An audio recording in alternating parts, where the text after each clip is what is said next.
This conference will now be recorded. Hey, good evening, Balku. Good evening, sir. Good evening, sir.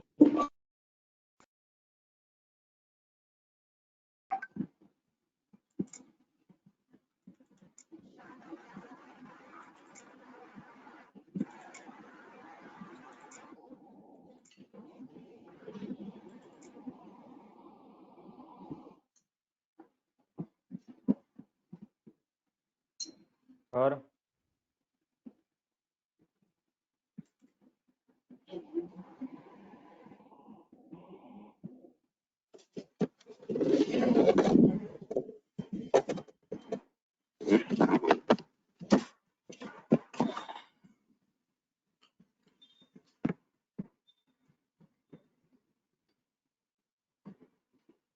ભાઈ સવારે મેં તમને લોકોને basic સમજાવેલું હતું કે કઈ રીતે એક ફોરવર્ડ કોન્ટ્રાક્ટ્સ વર્ક કરે છે અને ફોરવર્ડ કોન્ટ્રાક્ટ્સ માંથી કઈ રીતે એક ફ્યુચર્સ ના કોન્ટ્રાક્ટ જે છે એ આપણે જોયું. ફોરવર્ડ કોન્ટ્રાક્ટ્સ અને ફ્યુચર કોન્ટ્રાક્ટ્સ વચ્ચે બેઝિક ડિફરન્સ એટલો જ છે કે ફ્યુચરના કોન્ટ્રાક્ટ્સમાં કોઈ પાર્ટીને જે અંડરલાઈંગ અસેટ જે છે કે જેના માટે કોન્ટ્રાક્ટ કરવામાં આવ્યો હતો એની ફિઝિકલ ડિલિવરી લેવામાં કોઈને ઇન્ટરેસ્ટ હોતો નથી. જ્યારે ફોરવર્ડ કોન્ટ્રાક્ટ્સમાં ઓબ્વિયસલી મેજોરિટી કેસીસમાં એ લોકો એ કોન્ટ્રાક્ટ જે છે એ ડિલિવરી બેઝ થી પૂરો જે છે એ કરતા હોય છે.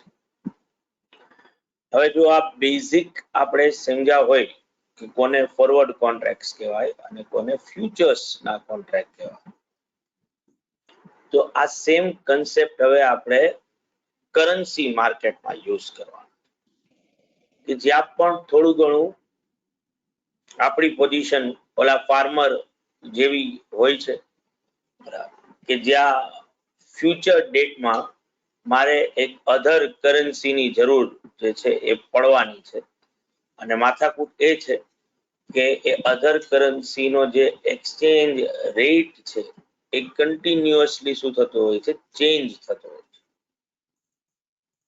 તો ઓબ્વિયસલી મારે એ એક્સચેન્જ રેટના ચેન્જ થી પ્રોટેક્શન મેળવવું છે.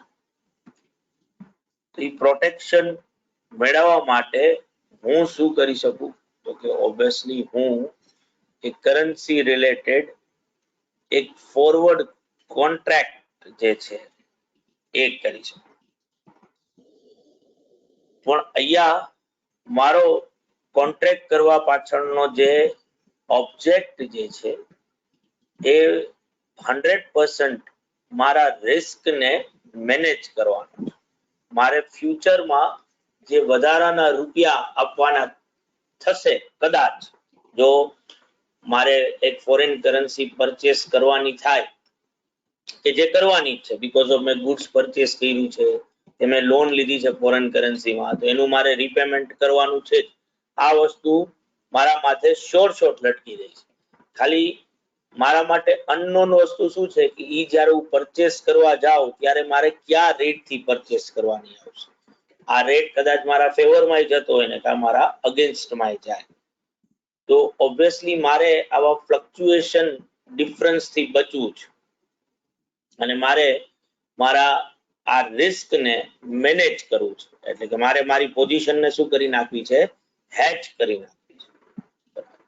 તો જો હેજિંગ પર્પસ થી ફોરવર્ડ કોન્ટ્રાક્ટ કર્યો હોય તો એ ફોરવર્ડ કોન્ટ્રાક્ટ ને હું બુકમાં કઈ રીતે રેકોર્ડ કરીશ, એ કોન્ટ્રાક્ટ નું અકાઉન્ટિંગ જે છે એ હવે આપણે સમજવાનું થશે. બધાને બાળકો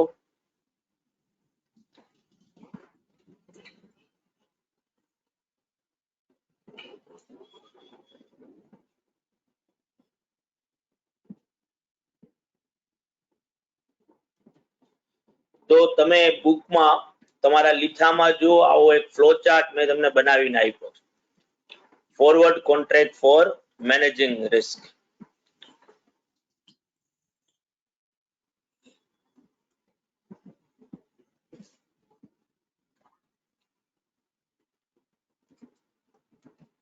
મળ્યો બધાને? હા સર.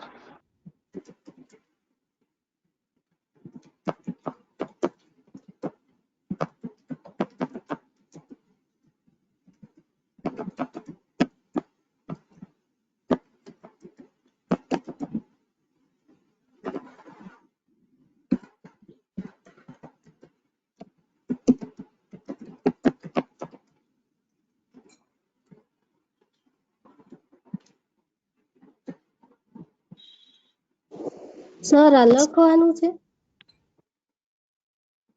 ના ના, મોજ કર.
તો બાળકો હું તમને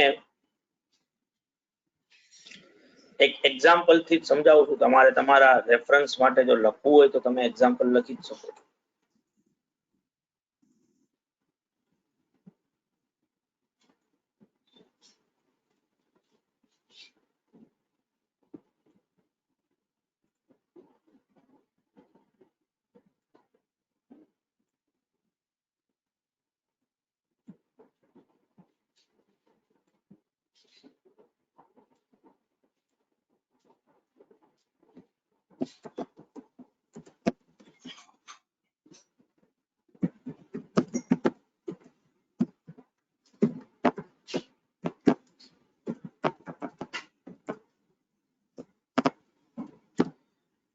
બરાબર છે બાળકો? બધાને દેખાય છે ને પ્રોપરલી? હા સર. અને તમારા રેફરન્સ માટે અહીં પણ લખી નાખું. Forward contract is entered for managing risk. તો જો અહીંયા મેં એક નાનકડું એક્ઝામ્પલ જ લીધું કે ભાઈ આપણે એક્સ નામના ભાઈ એક ફોરવર્ડ કોન્ટ્રાક્ટ ના અંદર ગયો છે for the purchase of $1 lakh in 3 months time at 52 per $, on 1st October 2020.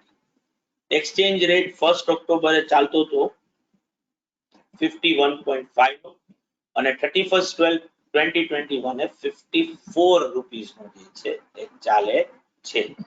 આ ફોરવર્ડ કોન્ટ્રાક્ટ આપણે રિસ્ક મેનેજમેન્ટ માટે કર્યો છે.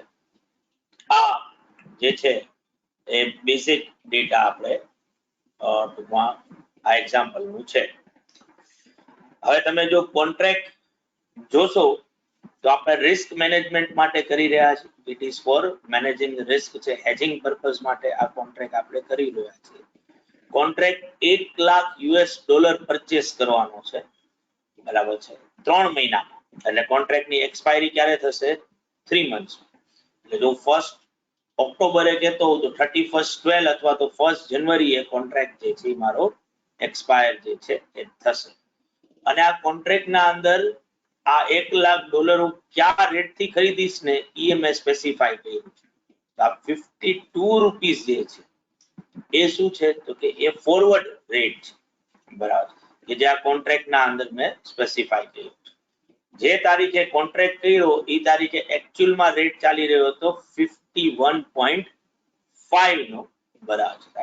અને ઓબ્વિયસલી 31/12 જ્યારે કોન્ટ્રાક્ટ જે છે એ પૂરો થયો ત્યારે એ 54 રૂપીસ પર ડોલર જે છે એ ચાલતો હતો, બરાબર.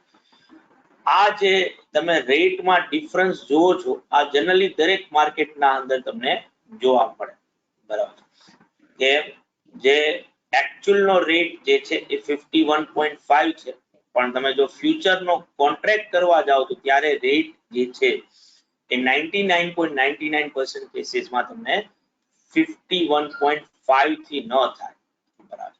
એમાં કદાચ તમારે રેટ જે છે એ થોડો ઘણો વધારે કાં તો ઓફર કરવો પડે અને કાં તમારે ઓછો ઓફર કરવાનો થાય. બધાને અવાજ આવે છે ને બાળકો? મારાથી કઈ વિન્ડોઝ બંધ થઈ ગયું? હા સર, પ્રોપર. બરાબર. આ જનરલી બીકોઝ ઓફ કોન્ટ્રાક્ટ છે એ ફ્યુચર ડેટ માટેનો છે અને કેટલી હદે એ કોન્ટ્રાક્ટ લિક્વિડ છે, કેટલું ત્યાં સપ્લાય ડિમાન્ડ નો કન્સેપ્ટ છે, એના લીધે આ બે રેટ જે કેશ નો રેટ ચાલે છે અને જે ફ્યુચર નો રેટ ચાલે છે બે વચ્ચે તમને ડિફરન્સ જે છે જોવા મળશે, બરાબર. અને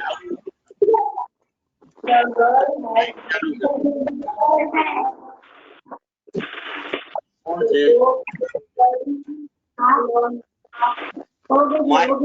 ચાલુ છે.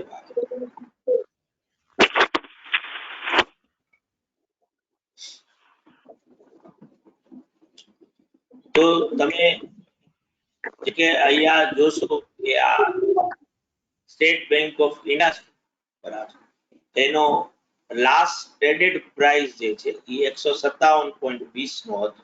157.20 રૂપિયાનો ત્યાં કોટ પડ્યો, બરાબર. આ એનએસસી ના અંદર એનો ભાવ જે છે એ ચાલી રહ્યો છે. હું તમને રાધર આ કરવાની જગ્યા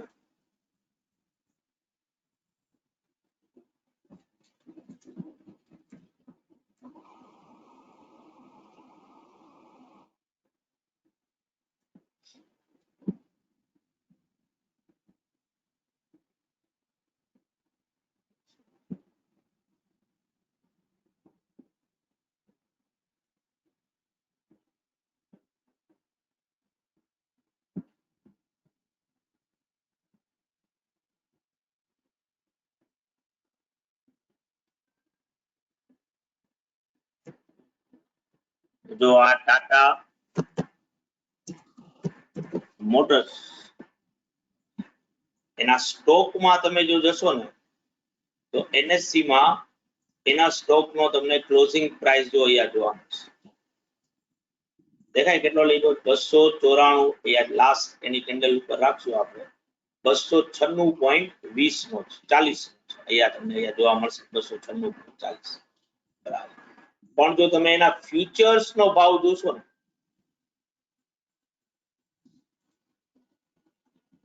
એ 298.25, બરાબર.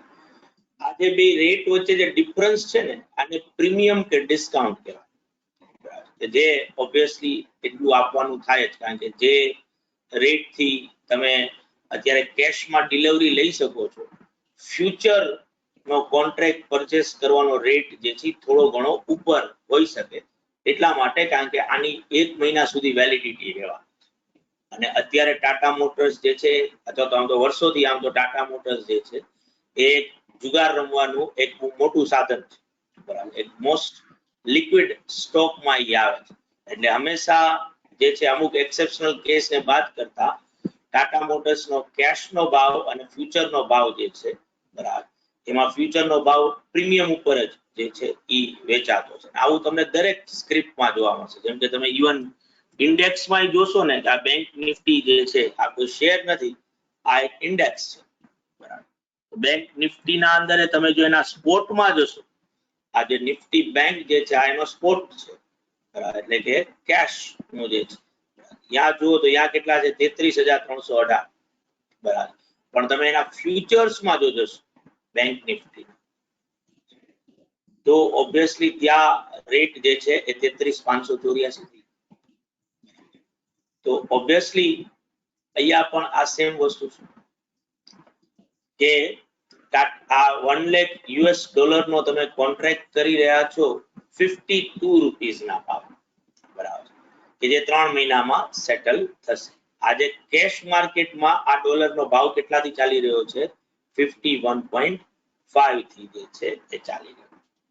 હવે જો મારે આ કોન્ટ્રાક્ટને મારા બુકમાં રેકોર્ડ કરવો હોય, બરાબર, તો ઓબ્વિયસલી આને હું કઈ રીતે બતાવીશ? ફોરવર્ડ કોન્ટ્રાક્ટ્સને રેકોર્ડ કરવાનું બહુ જ ઈઝી થઈ જાય બાળકો. જો મને અકાઉન્ટિંગ ટ્રીટમેન્ટ આવડતી હોય મારા ફોરેન ટ્રાન્ઝેક્શન્સ, તો ફોરેન ટ્રાન્ઝેક્શન્સ ને કઈ રીતે બુકમાં બતાવું? જે રીતે હું મારા ફોરેન ટ્રાન્ઝેક્શન્સ બતાવું છું ને, એ જ રીતે મારા ફોરવર્ડ કોન્ટ્રાક્ટ્સ નું પણ. ફોરવર્ડ કોન્ટ્રાક્ટ એ એક ટાઈપનું ટ્રાન્ઝેક્શન જ છે. હું અત્યારે કોન્ટ્રાક્ટ કરી રહ્યો છું, બરાબર, આ એક કાઇન્ડ ઓફ ટ્રાન્ઝેક્શન જ છે કે જેને મારે બુકમાં રેકોર્ડ કરવાનું છે. તો જે રીતે કોઈ ટ્રાન્ઝેક્શન કરું, તો જે દિવસે મેં ટ્રાન્ઝેક્શન કર્યું હોય એ દિવસે એને બુકમાં રેકોર્ડ કરવાનું આવે. એ જ રીતે જે દિવસે હું કોન્ટ્રાક્ટ કરું, મારી કોન્ટ્રાક્ટ ને પણ એ જ દિવસે બુકમાં શું કરવાનો થાય? રેકોર્ડ કરવાનો થાય, બરાબર. જેને હું શું કહીશ? તો કે જેને કહીશું ઇનિશિયલ રેકોગ્નિશન. તો મારે કોન્ટ્રાક્ટ નું ઇનિશિયલ રેકોગ્નિશન ક્યારે થશે બાળકો? આ એક્ઝામ્પલમાં 110. અત્યાર સુધી મેં જે કઈ વાર્તા કરી ભાઈ બધાને સમજાણી છે ને? હા સર. Yes sir. નાઉ હવે મહત્વની વસ્તુ આવે. આ ફોરવર્ડ કોન્ટ્રાક્ટ જે છે એ શેનો છે?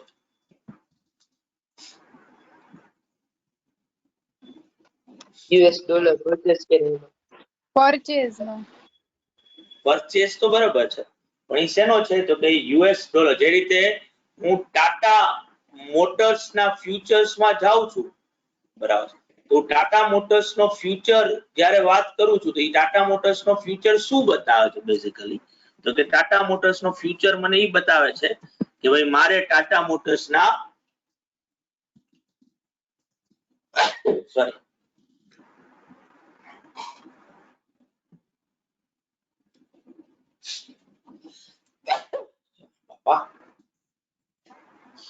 ટાટા મોટર્સ ના મારે શેર્સ પરચેસ કરવા પડશે future ડેટમાં. It is all related to purchase of shares because of Tata Motors ના ફ્યુચર્સ નો કોન્ટ્રાક્ટ કરી રહ્યો છું કે જે શેર પરચેસ કરવા માટે. એ જ રીતે મારા આ એક્ઝામ્પલ ના અંદર હું 1 લાખ યુએસ ડોલર પરચેસ કરવાની વાત કરી, બરાબર. આ 1 લાખ ડોલર પરચેસ કરવા માટે મારે શું આપવું પડશે?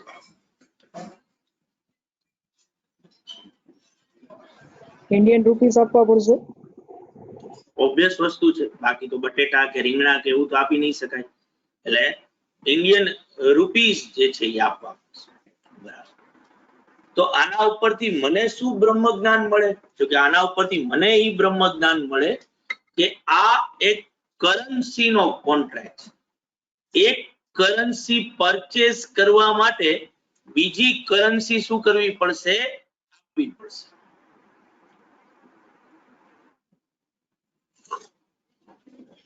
એટલે ઓબ્વિયસલી આ આજે આપવાની છે બાળકો? ના, આજે નથી આપવાની. 3 months after આપવાની છે. પછીની વાત છે, બરાબર ને? તો આનો મતલબ શું થયો કે મારે મારા બુકમાં બે અકાઉન્ટ ઓપન કરવા પડશે. આ બે અકાઉન્ટ નું નામ શું રહેશે? તો કે આ બે અકાઉન્ટ નું નામ રહેશે ફોરવર્ડ કોન્ટ્રાક્ટ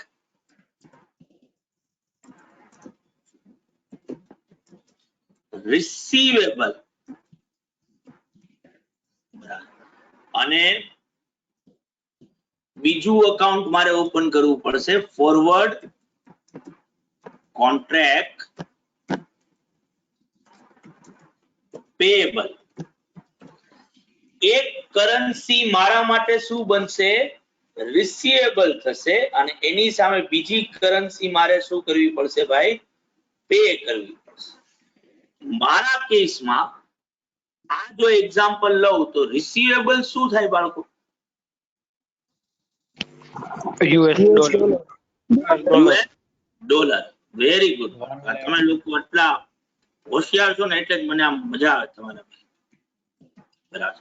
તો ધેટ મીન્સ કે મારા આ બે અકાઉન્ટમાં એક અકાઉન્ટ કેવું છે? ફોરેન કરન્સીમાં છે, જ્યારે બીજું અકાઉન્ટ પેયેબલ જે છે એ કેવું થશે? તો કે એ ઇન્ડિયન ઇન્ડિયન રૂપીઝમાં થશે. બરાબર છે. તો હવે જો તમે થિયોરીમાં જશો ને ફ્લો ચાર્ટ ના અંદર, બરાબર, તો જો અહીંયા મેં બહુ જ જોરદાર રીતે તમને લખીને આપ્યું છે કે બે અકાઉન્ટ ઓપન કરવાના. એક ક્યુ અકાઉન્ટ આવશે ફોરવર્ડ કોન્ટ્રાક્ટ રિસીવેબલ અને બીજું ક્યુ આવશે ફોરવર્ડ કોન્ટ્રાક્ટ પેયેબલ. બરાબર. આમાં એક અકાઉન્ટ જે છે એ રિપોર્ટિંગ કરન્સીમાં હશે અને બીજું અકાઉન્ટ કેવું હશે? ફોરેન કરન્સીમાં હશે. જો તમે પરચેઝ નો કોન્ટ્રાક્ટ કરતા હો ને તો રિસીવેબલ ફોરેન કરન્સીમાં આવે. જો તમે સેલ નો કોન્ટ્રાક્ટ કરતા હો તો પેયેબલ જે તમે બનાવો છો ઈ શેમાં થશે? ફોરેન કરન્સીમાં થશે. બરાબર ને બાળકો? હા સર. Yes sir. હવે જો આની એન્ટ્રી જો હું કરું તો આવી એન્ટ્રી થાય.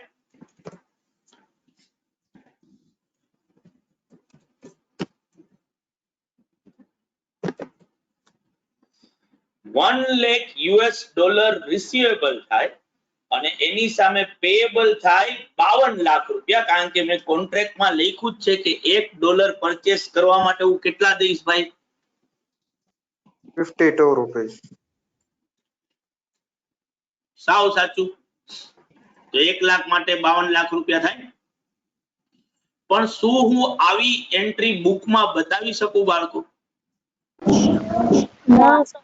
No sir. No. આ તો ઓલા જેવું થઈ ગયું ને કે ભાઈ મેં ગુડ્સ પરચેસ કર્યું છે $1 લાખ. તો પરચેસ ડેબિટ કરીને ક્રેડિટર્સ ક્રેડિટ થાય, પણ હું એને $1 લાખ થી બતાવી શકું નહીં. મારે એને શું કરવું પડે? ઇન્ડિયન રૂપીઝમાં કન્વર્ટ કરવું પડે. તો આ બે અકાઉન્ટ માંથી કયું અકાઉન્ટ ઇન્ડિયન રૂપીઝમાં કન્વર્ટ થાય બાળકો? Forward contract receivable. Forward contract receivable account. Obviously foreign કરન્સીમાં અકાઉન્ટ છે ઈ મારે રૂપીઝમાં કન્વર્ટ કરવું પડે. જો રૂપીઝમાં કન્વર્ટ કરવાની વાત કરતો હોઉં તો આવું ક્યાં દિવસે કરી રહ્યો છું? જે દિવસે રેકોર્ડ કરો ત્યારે. બરાબર. અને જે દિવસે રેકોર્ડ કરું છું તો ઈ કઈ તારીખ છે? તો કે 1/10. 110. $1 કેટલાનો મળે છે? તો કે 1/10 $1 મળે છે 51.50. બરાબર. જેના ઓબ્વિયસલી મારે ટૂંકમાં કન્વર્ઝેશન કરું $1 લાખ ના તો 51,50,000 રૂપિયા થાય. તો આ રૂપિયામાં કન્વર્ટ થઈ ગયું. પણ તમને કઈક મિસિંગ લાગે છે બાળકો?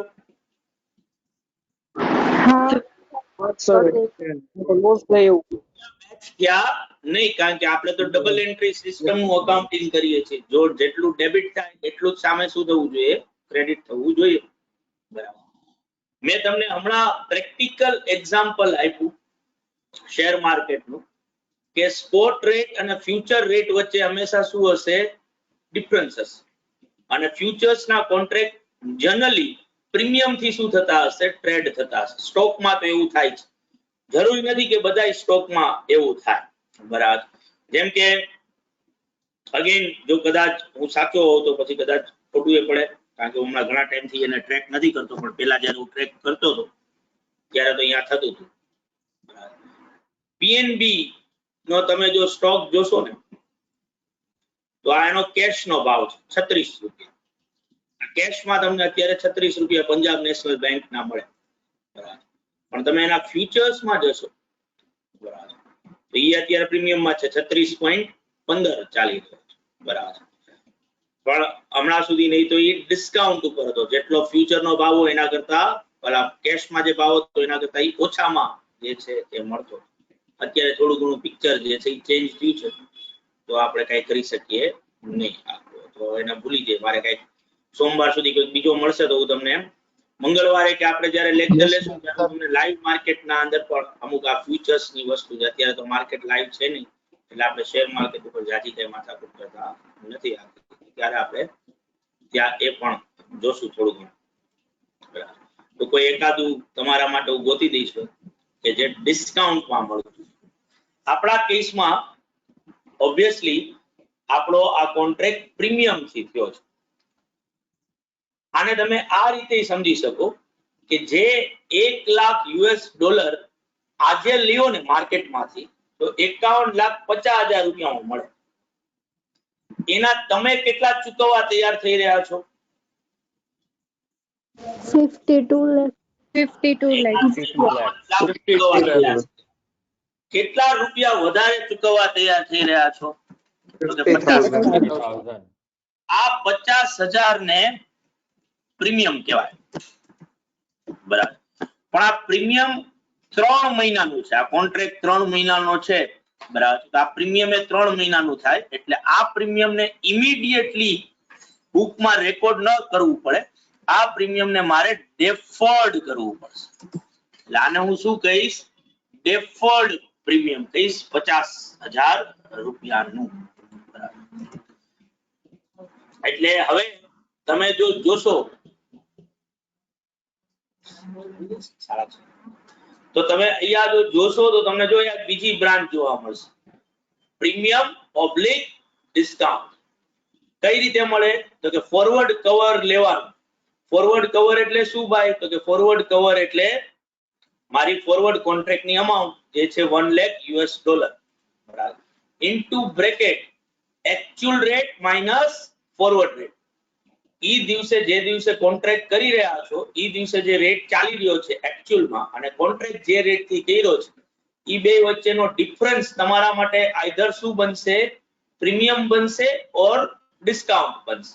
હવે માનો કે જો અહીંયા આટલો ચેન્જ કરી નાખો આ તમારા એક્ઝામ્પલ ના અંદર, અને હું અહીંયા તમને એવું કહું કે ભાઈ જે દિવસે મેં કોન્ટ્રાક્ટ કર્યો ને ત્યારે રેટ ચાલતો તો 52.5.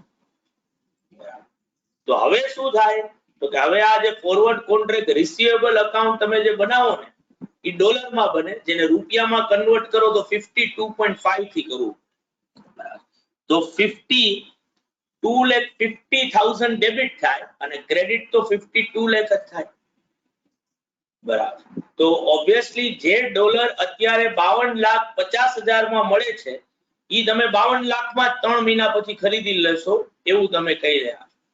50,000 રૂપિયા જે છે કોન્ટ્રાક્ટ જે ફોરવર્ડ કોન્ટ્રાક્ટ થઈ રહ્યો છે એનો રેટ અત્યારે સ્પોટ કરતા ડિસ્કાઉન્ટ ઉપર ચાલી રહ્યો છે એવું તમે કહી શકો કે ભાઈ સ્પોટમાં 52.5 ચાલે છે પણ ફ્યુચર નો રેટ એનો કેવો ચાલી રહ્યો છે? 52 રૂપિયા. તો પછી તમારે અહીંયા ક્રેડિટ કરવું પડે ટુ ડેફર્ડ ડિસ્કાઉન્ટ 50,000. આ જે 50,000 તમે ડેબિટ કરો છો પ્રીમિયમના કે તમે 50,000 ક્રેડિટ કરો છો ડિસ્કાઉન્ટના, આ કોન્ટ્રાક્ટના ટેનર ઉપર તમારે ડિસ્ટ્રીબ્યુટ કરવાના આવે. એટલે એ બુકમાં એઝ એ ઇન્કમ કે એઝ એન એક્સપેન્ડિચર રેકોર્ડ કરવાના છે. બરાબર. પણ કોન્ટ્રાક્ટના ટેનર ઉપર. એટલે જો કોન્ટ્રાક્ટ આ જ વર્ષમાં પૂરો થઈ જાય જે વર્ષમાં કર્યો છે તો જ્યારે કોન્ટ્રાક્ટ પૂરો થાય ત્યારે તમારે એને ડિસ્કાઉન્ટ પ્રીમિયમ એક્સપેન્ડિચર તરીકે કે ડિસ્કાઉન્ટ ઇન્કમ તરીકે બુકમાં રેકોર્ડ કરવાના થશે, ડેફર્ડ માંથી એને ત્યાં લઈ જવાના આવશે. જો વચ્ચે યર પૂરું થતું હોય તો એના ભાગ પડશે. કોન્ટ્રાક્ટ ડેટ થી યર પૂરું થયું ત્યાં સુધીના અને યર પૂરું થયું ત્યારથી લઈ અને કોન્ટ્રાક્ટ પૂરો થયો ત્યાં સુધી. બરાબર.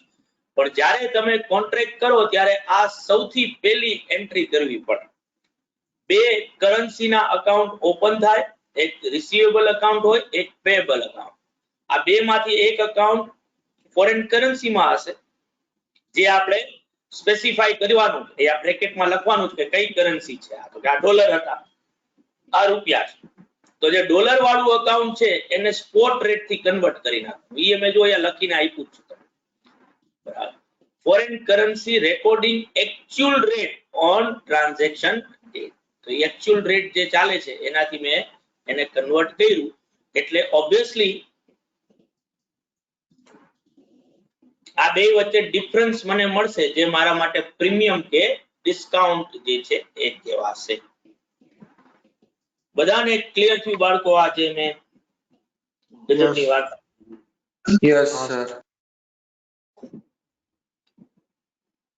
કોઈને ક્વેશ્ચન નથી ને? સર મને આ ડેટ માં ક્વેશ્ચન છે. કોણ બોલ્યું? સર હું ધ્રુવ. શેમાં ક્વેશ્ચન છે તને બગા? સર આ 11021 છે. હે આ 11021 છે ડેટ. હા ઈ ફ્યુચર ડેટ છે ને? ના બકા, તું એના કરતા મને એમ કે ને કે મારે લખવામાં ભૂલ થઈ. ફ્યુચર ડેટ ક્યાંથી હોય બકા? આજની ડેટ છે. અચ્છા, Future હા, હું એટલે કન્ફ્યુઝ થયો. ના હવે રેડી. હા, એટલે તારે મને એમ જ કહેવાનું હતું કે સર તમે ના સર મને સાચે એવું છે, હું કન્ફ્યુઝ થઈ ગયો હતો. ના કાંઈ વાંધો નહીં બકા. હું એ તારી જેમ શું છે ઘરે બેઠા બેઠા મને મનમાં આવે એ બધું લખતો હોઉં છું ને. એટલે કે 2021 ચાલી રહ્યું છે તો આપણું જે ટિપિકલ જે મગજમાં ચાલતું હોય ઈ ત્યાં લખાય. હવે જોઈ લે, હવે ક્યાંય મારી ભૂલ હોય તો મને કહી દે, અલગ ક્વેશ્ચન પૂછીને. ના સર તમારી ભૂલ નથી. બધી જગ્યા સુધારી લીધી ને? સર પરફેક્ટ જ છે. હા ગજબ. ઓકે બાળકો, તો તમે નોટિસ જો કર્યું હોય કે તમને જો ફોરેન ટ્રાન્ઝેક્શન ની ટ્રીટમેન્ટ આવડતી હતી તો મોરલેસ તમે એ જ નિયમનો યુઝ કર્યો છે ફોરવર્ડ કોન્ટ્રાક્ટ રિસીવેબલ અકાઉન્ટ ને બુકમાં બતાવવા માટે. અને હવે આ જ પકડી લેવાનું. બરાબર. ફોરવર્ડ કોન્ટ્રાક્ટ રિસીવેબલ નું અકાઉન્ટ ડોલરમાં છે, એને બુકમાં ટાઈમ એન્ડ અગેન મારે બતાવવાનું થશે. તો નિયમો કેના લાગુ પડશે? તો કે નિયમો જે મારા ફોરેન ટ્રાન્ઝેક્શન માં લાગુ પડતા હતા એ. એટલે સેમ વસ્તુ આવે કે હવે આ કોન્ટ્રાક્ટ જે છે એ સેટલ કરવાનો થાય. અને સેટલમેન્ટ જરૂરી નથી કે જે યર માં કોન્ટ્રાક્ટ કર્યો છે એ યર માં થાય. બરાબર. એ નેક્સ્ટ યર માં થતું. મેં જે એક્ઝામ્પલ અત્યારે લીધું છે એના અંદર, અરે બાપા એના અંદર ઓબ્વિયસલી મારો કોન્ટ્રાક્ટ જે છે એ સેમ યર માં જ સેટલ થવાનો છે કે નેક્સ્ટ યર માં થવાનો છે ભાઈ? સેમ યર નો. બરાબર ને? રાઈટ. તો ઓબ્વિયસલી આપણે ટ્રાન્ઝેક્શન માં સમજાતા કે જ્યારે સેટલમેન્ટ ડેટ આવે, બરાબર, તો ઇનિશિયલ રેકગ્નિશન ડેટ અને સેટલમેન્ટ ડેટ વચ્ચે જે પણ ડિફરન્સ હોય એ ડિફરન્સ તમારે શું કરવો પડે? બુકમાં રેકોર્ડ કરવો પડે. તો અહીંયા પણ આ સેમ વસ્તુ થશે કે ભાઈ 31/12 ભાઈ જોજો યર સાચું લખું છું ને હું, 2020 એ 202 થઈ ગઈ. 31/12/2020 ના દિવસે કોન્ટ્રાક્ટ મારે સેટલ કરવો છે. બરાબર. પણ આ સેટલમેન્ટ કરું ને તો મારું સેટલમેન્ટ આપણે બુકમાં કઈ રીતે રેકોર્ડ કરીએ છીએ? તો કે આપણે બહુ સિમ્પલ રીતે જઈએ છીએ. બાળકો અહીંયા આપણે મેઇન પાર્ટ ઈ પકડવાનો છે કે આપણે કઈ રીતે પ્રોફિટ કે લોસ ગોતીએ છીએ કોન્ટ્રાક્ટ. બરાબર. કારણ કે એકચ્યુઅલમાં ઈ જ મહત્વની વસ્તુ છે. એટલે હું જે બોલી રહ્યો છું એ તમારે બહુ વ્યવસ્થિત રીતે સાંભળવાનું અને સમજવાનું. પાછું તમે જો મારું બોલેલું સ્ટડી મોડ્યુલ સાથે ટેલી કરવા જશો તો કદાચ એમાં મતાંતરો આવે.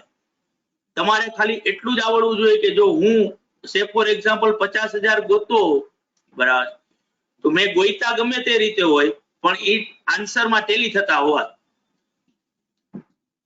બરાબર. તો ઓબ્વિયસલી આજે હું તમને શીખવાડી રહ્યો છું તો મારી મેથડ આપણે ફોલો કરીશું બધા લોકો. હું તો વર્ષોથી કરું છું, એમાં જ હું પાસે થયો છું, બરાબર. તો તમારે પણ ઈ જ રીતે જવાનું છે. તો ઓબ્વિયસલી આપણે ફોરવર્ડ કોન્ટ્રાક્ટ ને સેટલ કરવા માટે શું કરશું તો કે આપણે ફોરવર્ડ કોન્ટ્રાક્ટ ને સેટલ કરવા માટે આ બે જે કરન્સી અકાઉન્ટ મેં ઓપન કર્યા છે ને એને સ્ક્વેર અપ કરી નાખશું. એને સામ સામે શું કરી દેવાના છે? ઉડાડી દેવાના છે. તો એક મોટો ક્વેશ્ચન મારી સામે આવીને ઉભો રહે કે શું હું આવું કરી શકું? તો કે મેથેમેટિકલી આ વસ્તુ પોસિબલ નથી કે આ બે અકાઉન્ટ એકબીજાની સામે સ્ક્વેર અપ થઈ શકે. શું કામ ન થઈ શકે? કારણ કે આ અકાઉન્ટ ડોલરમાં છે જ્યારે આ અકાઉન્ટ ઇન્ડિયન રૂપીસમાં છે. રૂપીસની સામે રૂપીસ સ્ક્વેર અપ થઈ શકે કે ડોલરની સામે ડોલર સ્ક્વેર અપ થઈ શકે, બરાબર. એટલે જો મારે આ રિસીવેબલ અને પેયેબલ ને સામ સામે સ્ક્વેર અપ કરવા હોય ને તો મારે એને ઇક્વલ ફૂટિંગ ઉપર લેવા પડે. એટલે કાં તો બે અકાઉન્ટ શેમાં હોવા જોઈએ? ઇન્ડિયન રૂપીસમાં, અને કાં બે અકાઉન્ટ શેમાં હોવા જોઈએ? US dollar. હું ભારતમાં અકાઉન્ટિંગ કરું છું તો ઓબ્વિયસલી હું મારા અકાઉન્ટને શેમાં બતાવવાનું પસંદ કરીશ? rupees Indian. તો 31/12 મારે જો આ રિસીવેબલ ને સેટલ કરવું હોય ને 1 લાખ યુએસ ડોલર નું તો મારે શું કરવું પડે? તો કે મારે ઓબ્વિયસલી એને ઇન્ડિયન રૂપીસમાં કન્વર્ટ કરવું પડે, બરાબર. આ વસ્તુ ક્યારે કરું છું ભાઈ? 31/12. તો 31/12 જો કન્વર્ટ કરતો હોઉં તો રેટ કયો લાગુ પડે? 31/12 નો 54 નો, બરાબર. મેં મારા ડોલર નું અકાઉન્ટ ઇનિશિયલી બુકમાં કઈ રીતે રેકોર્ડ કરેલું હતું? તો કે ઇનિશિયલી રેકોર્ડ કર્યું હતું 51.5 થી. અત્યારે રેટ કેટલો થઈ ગયો છે? તો કે અત્યારે રેટ થઈ ગયો છે 54 નો. મારું રિસીવેબલ જે છે, જો છુક ગાડી મેં બનાવી હોય ને તો મારા ડોલરનો ભાવ વધી રહ્યો છે કે જે મને મળવાના હતા. તો આ મારા માટે પ્રોફિટ થયો કહેવાય કે લોસ થયો કહેવાય? પ્રોફિટ. મારા માટે એ પ્રોફિટ થયો કારણ કે રિસીવેબલ એટલું વધી રહ્યું છે. તો આ પ્રોફિટ ને મારે બુકમાં રેકોર્ડ કરવા. ફોરવર્ડ કોન્ટ્રાક્ટ રિસીવેબલ કે જે યુએસ ડોલરમાં છે, આ અકાઉન્ટ ડેબિટ થાય. કેટલા રૂપિયાથી ડેબિટ થાય? તો કે 2.5 લાખ રૂપિયાથી. ટુ એક્સચેન્જ ગેઇન અકાઉન્ટ આવે 2,50,000. હું મારી થિયોરીમાં જાઉં પાછો તો જો અહીંયા તમને વચાશે on settlement date settled within the same financial year. On settlement date, cash is received or paid for the difference in rate which is prevailing on settlement date, બરાબર છે. અને મારે પ્રોફિટ કે લોસ જે છે એ મારે ગોતવાનો થાય આ ફોરવર્ડ કોન્ટ્રાક્ટ ઉપર. જે કઈ રીતે મળે? તો કે ફોરવર્ડ કવર એને into actual rate on initial recognition date. Actual rate initial recognition date ના દિવસે 51.5, બરાબર, માઇનસ સેટલમેન્ટ ડેટ રેટ જે છે 54 રૂપીસ નો. મેં પ્રોફિટ કે લોસ ગોઈતો આ રીતે ફોરવર્ડ કવર લીધું 1 લાખ યુએસ ડોલર નું, બરાબર. અને obviously actual initial recognition date વખતે 51.5 અને અત્યારે રેટ ચાલી રહ્યો છે 54.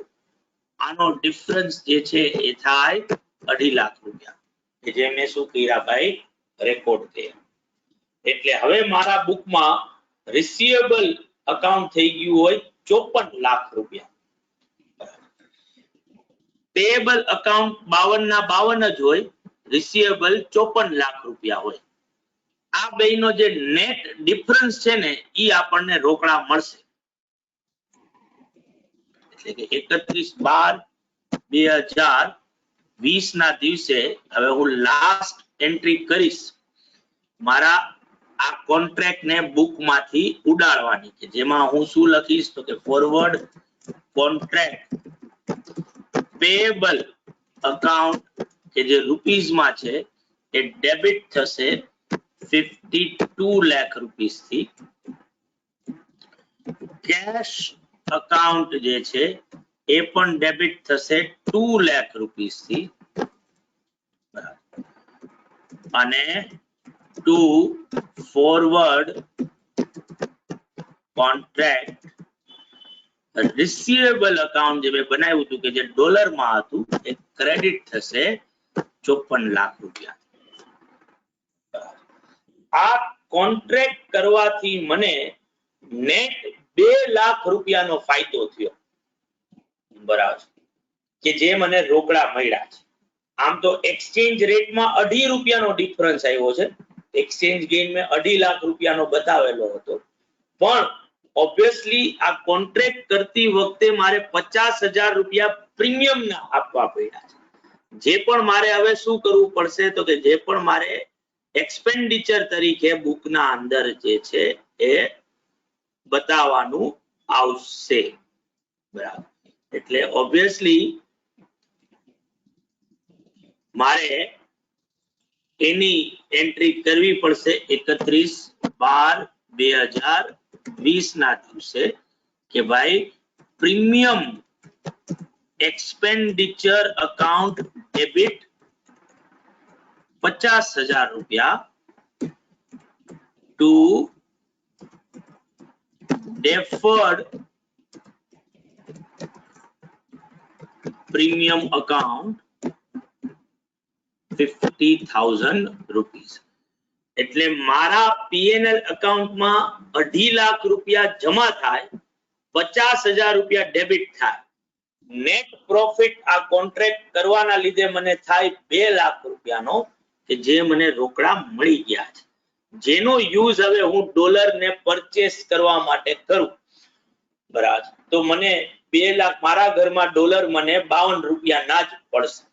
હવે જો તમે લાર્જર પિક્ચર ને હવે જો એક બીજી સિચ્યુએશન આમાં ઇન્કોર્પોરેટ કરું અને હવે જો તમે સમજશો તો તમને આખું ડેરિવેટિવ ઇન્સ્ટ્રુમેન્ટ કઈ રીતે વર્ક કરે છે ને ઈ તમને સમજાશે. ડેરિવેટિવ ઇન્સ્ટ્રુમેન્ટ એટલે બીજું કાઈ નથી, આપણે આપણા હાથમાં જે અત્યારે પોઝિશન છે એની એક્ઝેક્ટ અપોઝિટ પોઝિશન મેં ક્રિએટ કરેલી છે. હવે માનો કે અહીંયા હું એવું લખું કે ભાઈ 1/10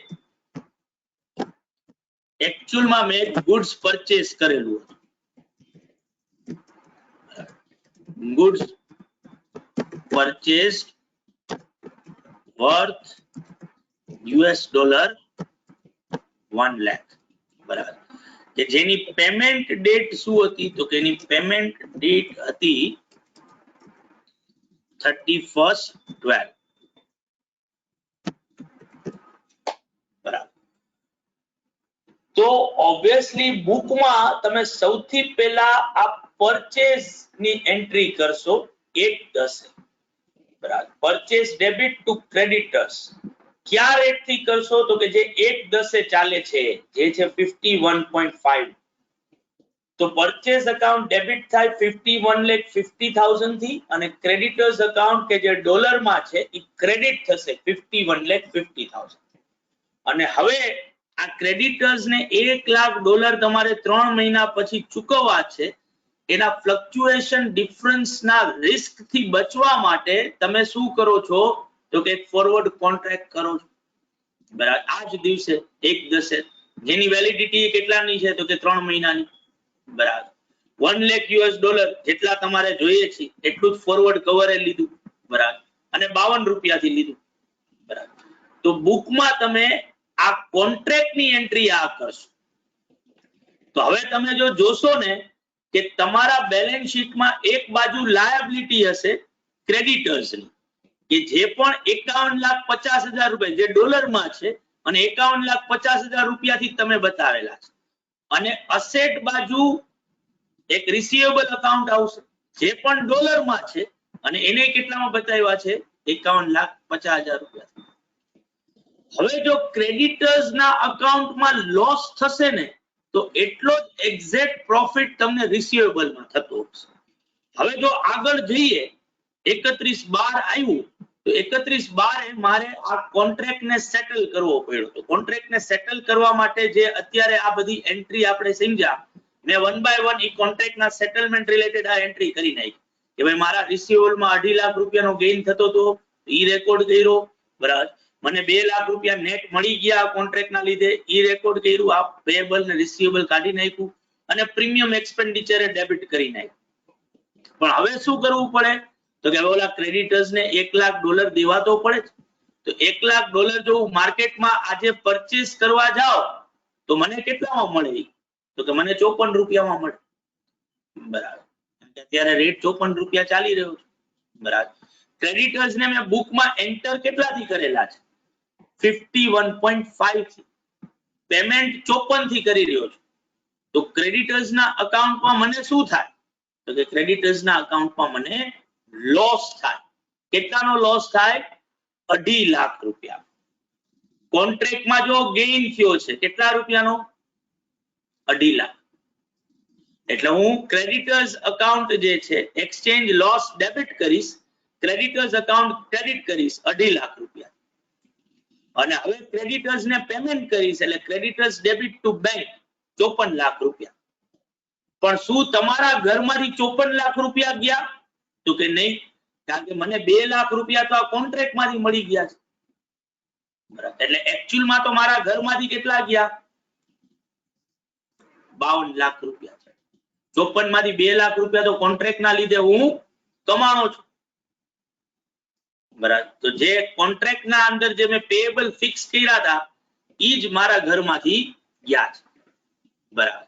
અને હવે તમે જો પીએનએલ અકાઉન્ટ જુઓ ને તો પીએનએલ અકાઉન્ટમાં ડેબિટ સાઈડ હોય એક્સચેન્જ લોસ 2.5 લાખ રૂપિયા, બરાબર. પ્રીમિયમ એક્સપેન્ડિચર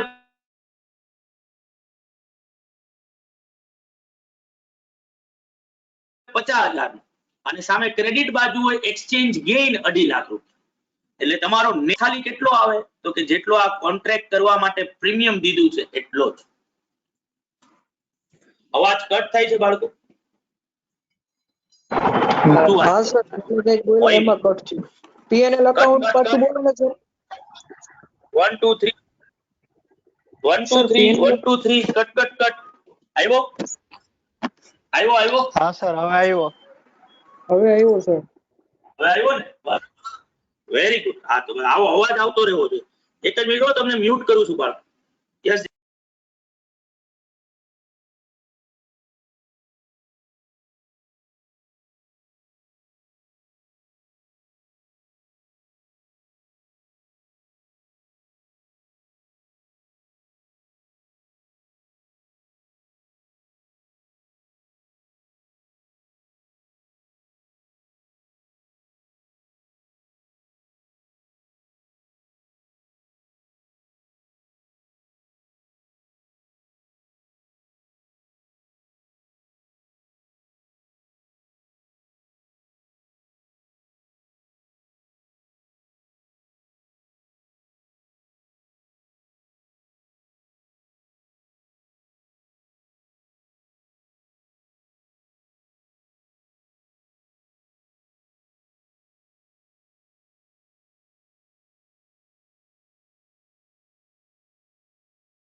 બાળકો અવાજ હવે?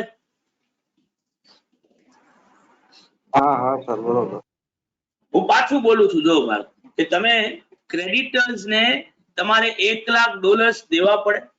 આ 1 લાખ ડોલર્સ તમારે 31/12 આપવા પડે, બરાબર. તો 31/12 જો ડોલર ખરીદવા જાઓ ને તમે તો 54 રૂપિયાના ભાવે મળે. ક્રેડિટર્સ ને બુકમાં તમે બતાવ્યા છે ઇનિશિયલી 51.5 થી અને એનું સેટલમેન્ટ થઈ રહ્યું છે 54 થી. તો ક્રેડિટર્સ ના અકાઉન્ટમાં 2.5 લાખ રૂપિયાનો લોસ થાય, બરાબર, જે તમારે ક્રેડિટર્સ ખાતે બુક કરવો પડે. અને બીકોઝ ઓફ આ કોન્ટ્રાક્ટ કર્યો છે તો કોન્ટ્રાક્ટમાં તમને 2.5 લાખ રૂપિયાનો શું થતો હશે? એક્ઝેક્ટ ગેઇન થાય છે. ક્રેડિટર્સ ના અકાઉન્ટમાં 2.5 લાખનો લોસ જે છે એ તમારે બતાવવાનો આવે. અને હવે તમારે 54 લાખ રૂપિયા રોકડા આપવા પડે એના 1 લાખ ડોલરને ખરીદવા માટે, બરાબર. 54 લાખ રૂપિયા જો તમે આપો તો શું ઘરમાંથી એકચ્યુઅલમાં તમે 54 લાખ રૂપિયા આપ્યા ગણાશે? તો કે ઓબ્વિયસલી નહીં, કારણ કે જો આવો કોન્ટ્રાક્ટ કર્યો એટલે મને 2 લાખ રૂપિયા તો કોન્ટ્રાક્ટમાંથી મળી ગયા છે. તો મારા ઘરમાંથી તો ખાલી કેટલા જશે? 52 લાખ રૂપિયા કે જે મેં કોન્ટ્રાક્ટ નક્કી કરતી વખતે જે સેટ કર્યા હતા ને કે ભાઈ ડોલર હું કેટલામાં લઈશ? 52 માં લઈશ. તો મારા નેટ 52 લાખ રૂપિયાનો જ ખર્ચો જે છે એ થયો ગણાશે. ખર્ચો તો નહીં, એટલું પેમેન્ટ થયું ગણાશે, કારણ કે 54 માંથી 2 લાખ રૂપિયા તો હું કમાણું છું. બીજું એ છે કે તમે જો પીએનએલ અકાઉન્ટમાં જોશો ને તો ડેબિટ સાઇડ તમને એક્સચેન્જ લોસ મળશે 2.5 લાખ, 50,000 નું પ્રીમિયમ મળશે અને સામે ક્રેડિટ બાજુ 2.5 લાખનો ગેઇન મળશે. એટલે પીએનએલ અકાઉન્ટમાં ઇફેક્ટ ખાલી કેટલા રૂપિયાની આવશે? 50,000, કે જે આ પ્રીમિયમ તમે જે આપ્યું છે કોન્ટ્રાક્ટ કરવા માટે, બરાબર, ઈ જ તમારો લોસ, બરાબર.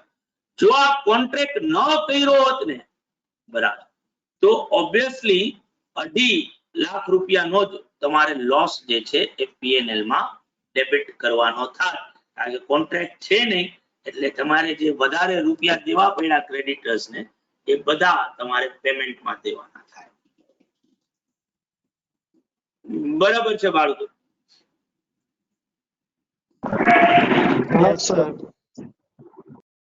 હવે કઈક જો ટીટીએ કઈક તમારા જ્ઞાન વર્ધન કરવા માટે કઈક લખ્યું, સર કોન્ટ્રાક્ટમાં તો ફિક્સ રેટ 52 રૂપિયા પર જ ક્રેડિટર ને પેમેન્ટ, શું છે કઈ ક્વેશ્ચન તો મને એટલે તું મને પૂછે છો, કઈક ઓર્ડર આપી રહ્યો છો કે મને સમજાવવાની ટ્રાય કરી રહ્યો છો, શું છે બકા? બોલ બોલ. Hello sir. બોલ બોલ બકા, બોલ બોલ. ક્વેશ્ચન પૂછું છું. હા ક્વેશ્ચન પૂછે છો. હા એટલે 52 પર પેમેન્ટ થાય ને સર ક્રેડિટર? પાછું બકા કાલ વાળો આવ્યો, ઓલા રામભાઈ શ્યામભાઈ બકા. ક્રેડિટર્સ અલગ છે, ફોરવર્ડ કોન્ટ્રાક્ટ અલગ છે.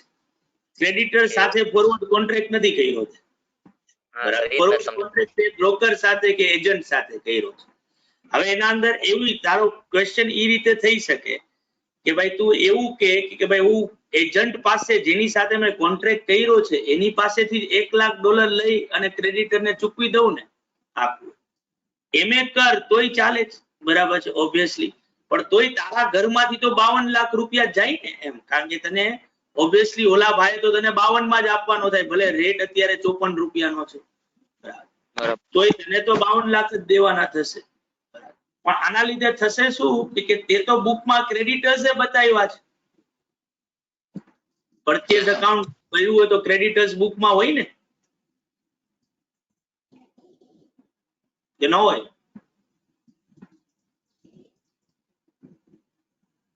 ક્યાં ગયો? કયો ગયો? હા હા બરાબર ને. તો આજે ક્રેડિટર્સ નું અકાઉન્ટ એ ડોલરમાં છે, તો મારે એને જ્યારે હું ક્રેડિટરને પેમેન્ટ કરતો હોઉં તો મારે ઈ અકાઉન્ટ તો ક્લોઝ થઈ જાય ને આપોઆપ જ. Yes sir. ક્લોઝ કરવું પડે, તો ક્લોઝ કરવામાં માથાકૂટ થાય. જો આ રીતે બતાવી દો કે ભાઈ ઓલા બારોબાર સમજી લ્યો ક્રેડિટર ને મારો એજન્ટ જે છે બારોબાર ઈ વસ્તુ ગોઠવી લે, એવું ન થઈ શકે. મારે કોન્ટ્રાક્ટ મેં બીજા ભાઈ સાથે કર્યો છે, પહેલા એ કોન્ટ્રાક્ટ સેટલ કરવો પડે અને પછી ક્રેડિટર્સ નું પેમેન્ટ કરવું પડે. આ બે એકબીજાથી કેવી છે? ડિફરન્ટ વસ્તુઓ છે. હવે એવું થાય કે હું $1,00,000 ઈ જ એજન્ટ પાસેથી જ લઈ લઉં, મારે કોઈ બીજા પાસે લેવા જવાની જરૂર નથી. બરાબર છે આખી. તો ઓબ્વિયસલી મારી આ લાસ્ટ એન્ટ્રી છે ને એમાં થોડોક ચેન્જ આવે, પણ આપણે એવું નથી કરતા. આપણે એવું કરીએ છીએ કે ભાઈ આપણે જેની સાથે કોન્ટ્રાક્ટ કર્યો છે એની પાસેથી ડોલર નથી લેતા, એની પાસે કોન્ટ્રાક્ટ સેટલ કરાવી નાખે છે કે ભાઈ મારે તારી પાસે ડોલર લેવાના હતા 52 માં, અત્યારે રેટ થઈ ગયો છે 54, તો તું મને ડિફરન્સ ના $2,00,000 આપી દે. હા બરાબર.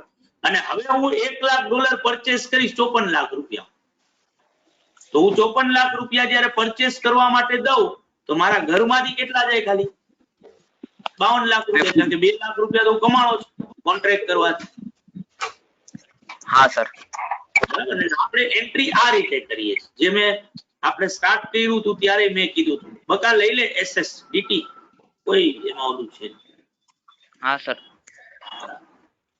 હું પાછું ફરીથી એકવાર બાળકો બહુ જ આરામથી આપણે સમજીએ છીએ કે તમારે કરવાનું શું થાય. હવે બધા લોકો મારી સાથે જો એક્ઝેક્ટ સમજાણવું હોય તો જ હા પાડજો ભાઈ. જે દિવસે તમે કોન્ટ્રાક્ટ કરશો એ દિવસે તમારે કોન્ટ્રાક્ટ ને બુકમાં રેકોર્ડ કરવો પડશે, જેના માટે 2 એકાઉન્ટ ઓપન કરવા પડશે, ફોરવર્ડ કોન્ટ્રાક્ટ રિસીવેબલ અને ફોરવર્ડ કોન્ટ્રાક્ટ પેએબલ, જેમાંનું એક એકાઉન્ટ ફોરેન કરન્સીમાં હશે, એક એકાઉન્ટ ઇન્ડિયન રૂપીસમાં હશે. આટલું બધાને ક્લિયર છે બાળકો? હા સર. હા ઇન્ડિયન રૂપીસ વાળું અકાઉન્ટ ફોરવર્ડ રેટ થી આવશે, જ્યારે ફોરેન કરન્સી વાળું અકાઉન્ટ જે છે ને ઈ તમારે જે દિવસે કોન્ટ્રાક્ટ કર્યો છે એ દિવસે જે સ્પોટમાં રેટ ચાલે છે એ રેટ થી કન્વર્ટ કરવું પડશે. આના લીધે તમારો કોન્ટ્રાક્ટ આઈધર કાં તો પ્રીમિયમ થી થયો ગણાશે અથવા તો ડિસ્કાઉન્ટ થી થયો ગણાશે, જેને આપણે ડેફર્ડ કરીશું. એટલે ભેગું તમારે અકાઉન્ટ ઓપન કરવું પડશે, ડેફર્ડ પ્રીમિયમ કે ડેફર્ડ ડિસ્કાઉન્ટ. તો અત્યારે જે તમારા સ્ક્રીન ઉપર જે મેં પેલી એન્ટ્રી કરી છે 51, 50, 50 અને 52 લાખ, આ બધા લોકોને ક્લિયર છે બાળકો? કોઈને આમાં પ્રોબ્લેમ નથી ને જેટલા અત્યારે મારી સાથે છે? હા સર ક્લિયર છે. બરાબર. હવે હું જો ભેગું અહીંયા તમને એવું કહું ખાલી ચેન્જ કરીને કે માનો કે હું $1,00,000 પરચેસ કરવાનો કોન્ટ્રાક્ટ નહોતો કરતો, $1,00,000 સેલ કરવાનો કોન્ટ્રાક્ટ કરતો, તો શું થાય? 2 લાખ લોસ થાય. લોસ તો જનરલ એન્ટ્રી શું કરો તમે જો $1,00,000 સેલ કરવાનો કોન્ટ્રાક્ટ હોય તો? Forward contract payable account debit થઈ પેએબલ અકાઉન્ટ તો ડેબિટ મારે થાય. Forward contract receivable account rupees માં બતાવવું પડે. કેટલા રૂપિયાથી બતાવવાનું થાય?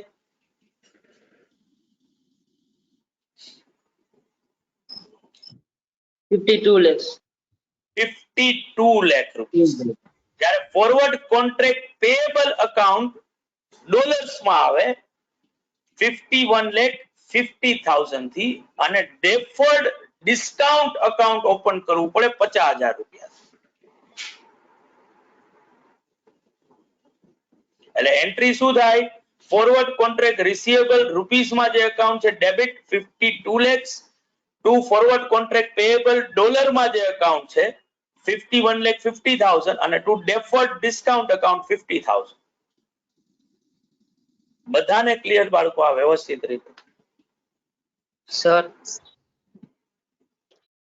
બોલ જેવી બોલ. આ મેં વળી ખોટું મફતનું એક્ઝામ્પલ આપ્યું ને વધારાનું?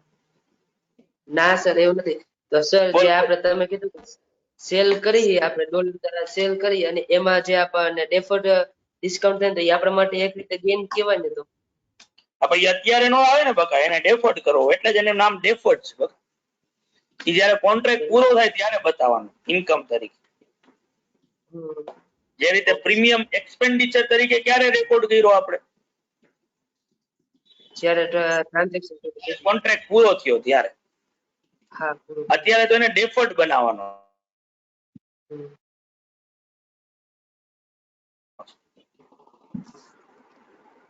એટલે અત્યારે Okay, ઇન્કમ તરીકે નથી બતાવવાનું, અત્યારે ડેફર્ડ ડિસ્કાઉન્ટ થશે. બરાબર ને? હા સર બરોબર. બાળકો આગળ વધુ છું. હવે જ્યારે સેટલમેન્ટ ડેટ આવશે ત્યારે મારે શું કરવાનું છે? સેટલમેન્ટ ડેટ આવશે મારે શું કરવાનું છે? સેટલમેન્ટ ડેટ આવશે મારે શું કરવાનું છે? આ 3 વાર હું બોલ્યો. મારે ખાલી એટલું જ કરવાનું કે આ કોન્ટ્રાક્ટ ની ઉપરની જે એન્ટ્રી કરી છે ને મેં, કે જ્યાં રિસીવેબલ અને પેયેબલ અકાઉન્ટ બતાવ્યા છે, આને સામ સામે શું કરવાના છે? ઉડાડવાના છે. આને સામ સામે શું કરવાના છે? ઉડાડવાના છે. આને સામ સામે શું કરવાના છે? ઉડાડવાના છે. બરાબર. પણ હું સીધે સીધું ઉડાડી શકું નહીં. સીધે સીધું ઉડાડી શકું નહીં. સીધે સીધું ઉડાડી શકું નહીં. શું કામ ન ઉડાડી શકું? ડોલર રૂપિયા છે, ડોલર રૂપિયા છે, ડોલર રૂપિયા છે. ઉડાડી તો જ શકાય રૂપિયા રૂપિયા હોય, રૂપિયા રૂપિયા હોય, રૂપિયા રૂપિયા હોય. બરાબર. એટલે શું કરવું પડે? તો કે જે ડોલરમાં અકાઉન્ટ છે, જે ડોલરમાં અકાઉન્ટ છે એને રૂપીઝમાં કન્વર્ટ કરવું પડે. એને રૂપીઝમાં કન્વર્ટ કરવું પડે. આ કઈ તારીખે કન્વર્ટ કરું છું? આ કઈ તારીખે કન્વર્ટ કરું છું? તો કે 31/12 કન્વર્ટ કરું છું. 31/12 કન્વર્ટ કરું છું. ક્યાં રેટ થી કન્વર્ટ થાય? ક્યાં રેટ થી કન્વર્ટ થાય? જે 31/12 ચાલે છે, જે 31/12 ચાલે છે. 31/12 કયો રેટ ચાલે છે? 54 રૂપીઝ નો, 54 રૂપીઝ નો, 54 રૂપીઝ નો. મારું અકાઉન્ટ બુકમાં ઇનિશિયલી કેટલા રૂપિયાથી રેકોર્ડ થયેલું હતું? 51.5 થી, 51.5 થી. ડિફરન્સ ઉભો થયો, ડિફરન્સ ઉભો થયો કેટલો? કેટલો? 2.5 રૂપિયાનો. 2.5 રૂપિયા મારા માટે પ્રોફિટ કે લોસ? પ્રોફિટ કે લોસ? તો કે મારા રિસીવેબલ વધ્યા તો પ્રોફિટ, રિસીવેબલ ઘટ્યા તો લોસ. પેયેબલ વધ્યા તો પ્રોફિટ, પેયેબલ ઘટ્યા તો લોસ. મારા કેસમાં રિસીવેબલ વધી રહ્યા છે તો ઈ પ્રોફિટ, જે મારે બુક કરવો પડે. કઈ રીતે? Forward contract receivable debit to exchange gain.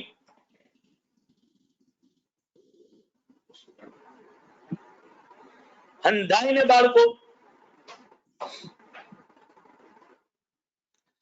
અને હવે મારે આ સામ સામે ઉડાડવાનું આવે, સામ સામે ઉડાડવાનું આવે તો રિસીવેબલ અકાઉન્ટમાં કેટલી બેલેન્સ હોય? રિસીવેબલ અકાઉન્ટમાં કેટલી બેલેન્સ હોય? 54 lakhs. 54 lakhs. પેયેબલમાં કેટલી છે? તો કે એમાં તો વહીતો જ નથી, 52 ના 52 જ છે. 52. 54 52 ડિફરન્સ કેટલાનો નીકળો? 2 લાખ રૂપિયા. આ આઈધર કાં તો તમને મળે અને કાં ચૂકવવાના થાય. આપણા કેસમાં તમને મળશે કે ચૂકવશો? મળશે. મળશે. તો એન્ટ્રી શું થાય? તો કે આ પેયેબલ અકાઉન્ટ ડેબિટ થાય 52 લાખ રૂપિયા. કેશ અકાઉન્ટ ડેબિટ થાય 2 લાખ રૂપિયાથી. To forward contract receivable credit થાય 54 લાખ રૂપિયા.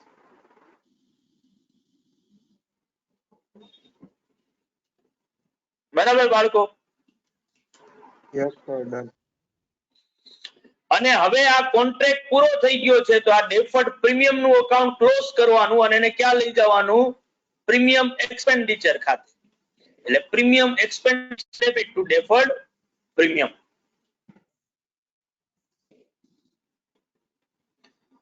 અંધાઈને ક્લિયર બાળકો?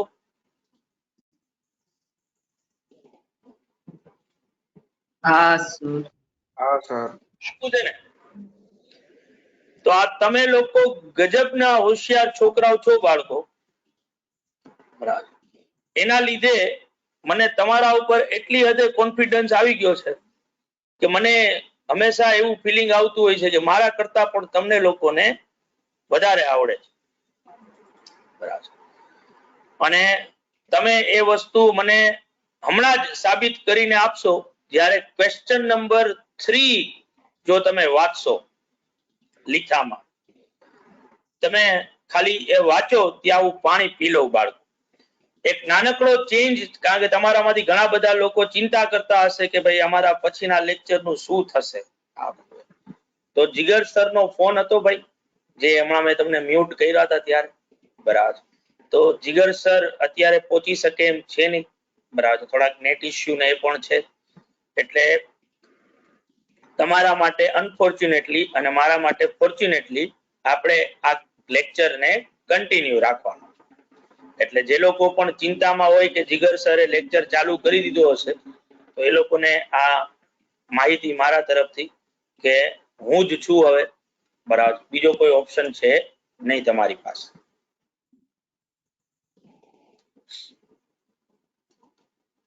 તો બાળકો ત્રીજો ક્વેશ્ચન ખાલી તમે વાંચો.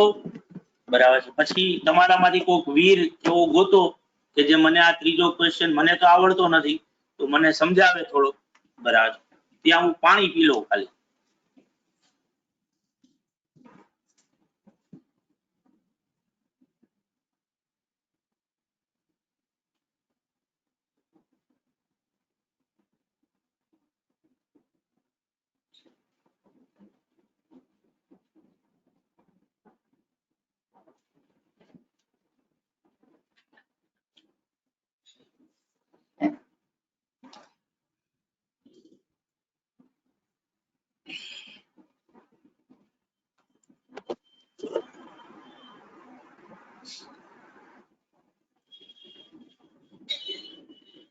વાંચો બાળકો.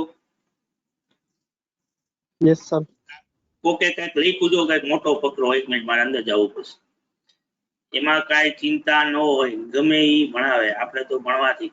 અરે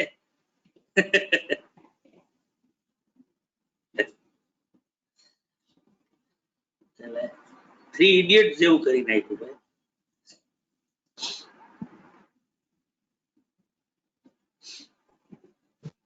ના સર, આ તો તમે કીધું ને કે કોઈ ચિંતા ન કરતા, એમ મારો જ લેક્ચર છે એટલે કીધું. તે તારા ઉપર કેમ મોડી લીધું? અરે ના સર, ખાલી કીધું, એમાં શું ઓછું. ના પડલે બધે તારા ઉપર કેમ લઈ લીધું કે ભાઈ? મેં તો બધા આખા ક્લાસ ને કીધું. મેં કીધું ને સર કરંટ. સર હા વિજયે કીધું. ખાલી એક ફેવર કરું. એક મિનિટ. આ કઈક જાહેદિયા કોણ છે? જાહેદિયા, જાહેબિયા હોય ને? હા હા.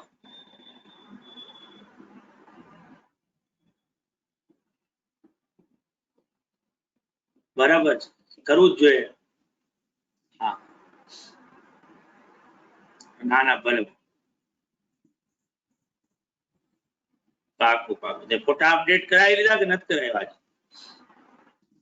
પેલા કેવી રીતે થયા? આજે આ ચાલુ જ હજી 2 મહિનાથી થયું. તમારા ગોંડલમાં પેલા કરી લેતા હશે એમ?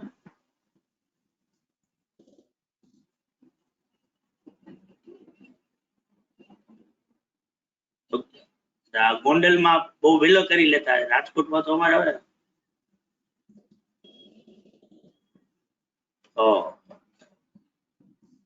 ભલે હાલ. બીજું શું?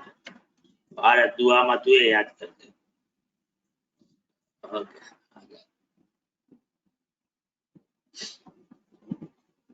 ટૂંકમાં એક મારો જ ફોટો રહી ગયો છે, એનો મતલબ એવો થયો ને. તો આજે એ લોકો મને ફોન કરવો પડ્યો છે ને.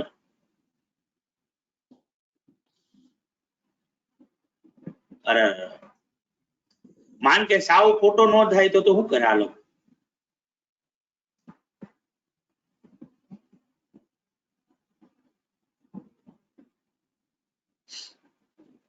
ઓલું ITS કાર્ડ નો નીકળે નહીં?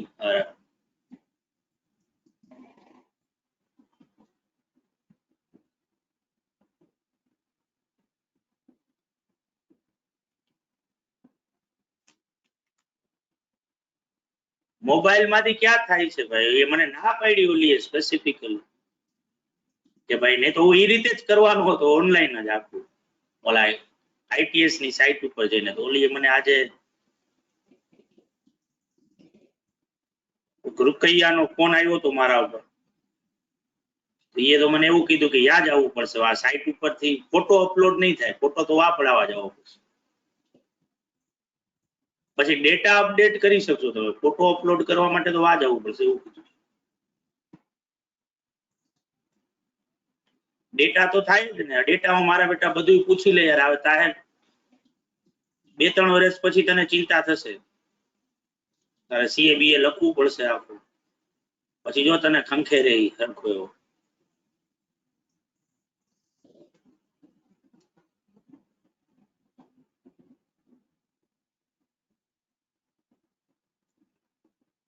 બરાબર બકા. તો ઓલામાં સાઇટ ઉપર ફોટો અપલોડ નથી થતો એવું છે ને? બાકી એ લોકો એડ તો આવી, ઓલામાં લખેલું તો છે જ કે તમે અપલોડ કરી શકો છો. ત્યાં લખેલું આવે છે અપલોડ ફોટો હિયર.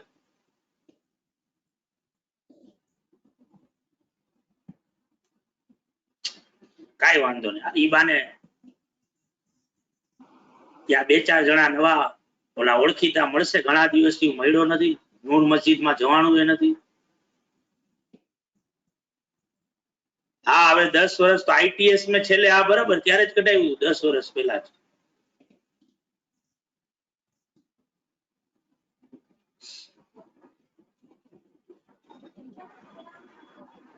આમે હમણાં પાછું નૂર મસ્જિદે જવાનું તો થશે જ.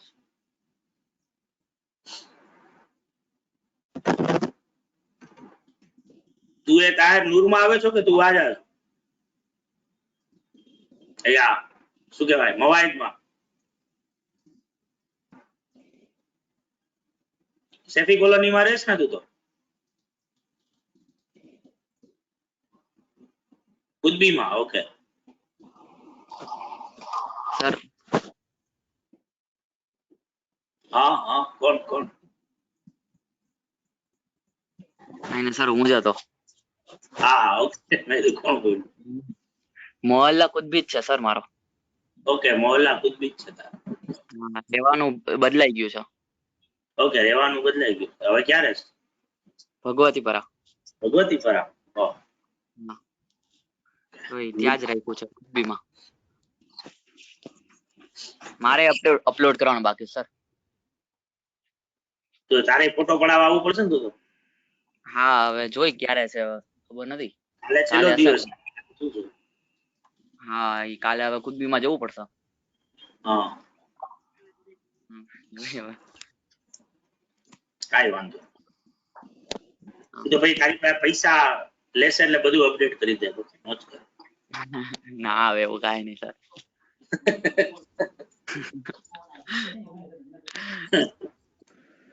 કેટલી કરવું પડશે હવે સર? આમ તો હવે ટાઈમ નહીં મળે, કાલે મળી જાય તો સારું. ફોટો પાડવામાં વાર કેટલી લાગે? હા સર, નોર્મલ ડેઝ પર તો એ લેક્ચર હોય ને સર. હા, પણ કાલે એક જ એ લોકો રવિવારે જ ગોઠવ્યું. મને તો ઓલામાંથી નૂરમાંથી, એટલે તમારું કુદબીનું અલગ હોય તો ખબર નહીં, અને નૂરમાંથી મેસેજ આવ્યો ને આજે એ લોકો કંટાળીને મને ફોને કર્યો કે ભાઈ કાલે છેલ્લો દિવસ છે, આવી જાજો.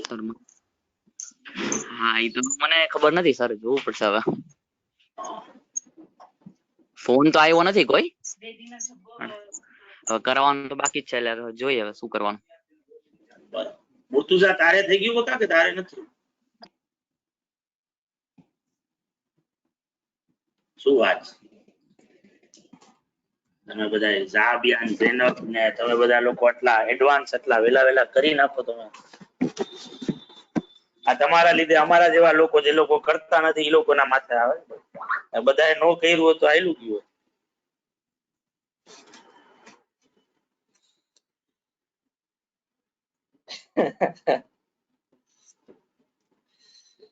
ઓકે બાળકો. ના અંકુર સર, જીગર સર છે ને, એ લોકો દાઉદી હોરા નથી ભાઈ. જે દાઉદી હોરા છે એ રજા કાલ રાખવાના જ છે. એટલે કાલે આપણે નહીં મળીએ બાળકો, મોજ કરો. બોલ જાનવી. ક્યાંય નથી સમજાતું. કાંઈક તો કયો, આમ બ્લેન્ક થઈ ગયા સાવ. શું કહો? કયા ફોટા શેના અપલોડ સર? સમજાતું અમને. શું કરો છો? હે? કાંઈક તમે શેની વાત કરો છો એ તો કેવું તમે એકલા બહુ લાગ્યું પેલા તો અમારી તમે જ્ઞાતિની વાત જાગૃતની વાત કરતા હતા એ નથી કીધી હજી. અમારી બહુ ગજબની જ્ઞાતિ જે છે ને એની વાત ચાલી રહી છે. એ લોકો હવે બધાના ફોટા પાડીને ડેટાબેઝ ને અપડેટ કરવા માંગે છે કે ભાઈ કોઈ હોરામાંથી ધર્માંતર કરીને ભાગી નથી ગયા ને કોઈ. બધા પેલા જે 10 વર્ષ પહેલા જે હોરા હતા એ હજી 10 વર્ષ પછી છે ને. એવું કરે વળી. અમારે બધું કરે ભાઈ. જ્યાં પૈસા હોય ને ત્યાં બધું હોય. એટલે અમારી એક રિચેસ્ટ જ્ઞાતિ છે ભાઈ આખી. એટલે પૈસા કઈ રીતે ખંખેરવા લોકો પાસેથી એના અલગ અલગ નુસ્ખાઓ એ લોકો ગોતતા હોય છે. ના મારી વાત નહીં, મારી જ્ઞાતિની વાત કરું છું બકા. મારી જ્ઞાતિ જે છે એ બીકોઝ ઓફ આખી વેપારી જ્ઞાતિ છે એટલે બહુ ગરીબ બહુ ઓછા લોકો તને જોવા મળશે.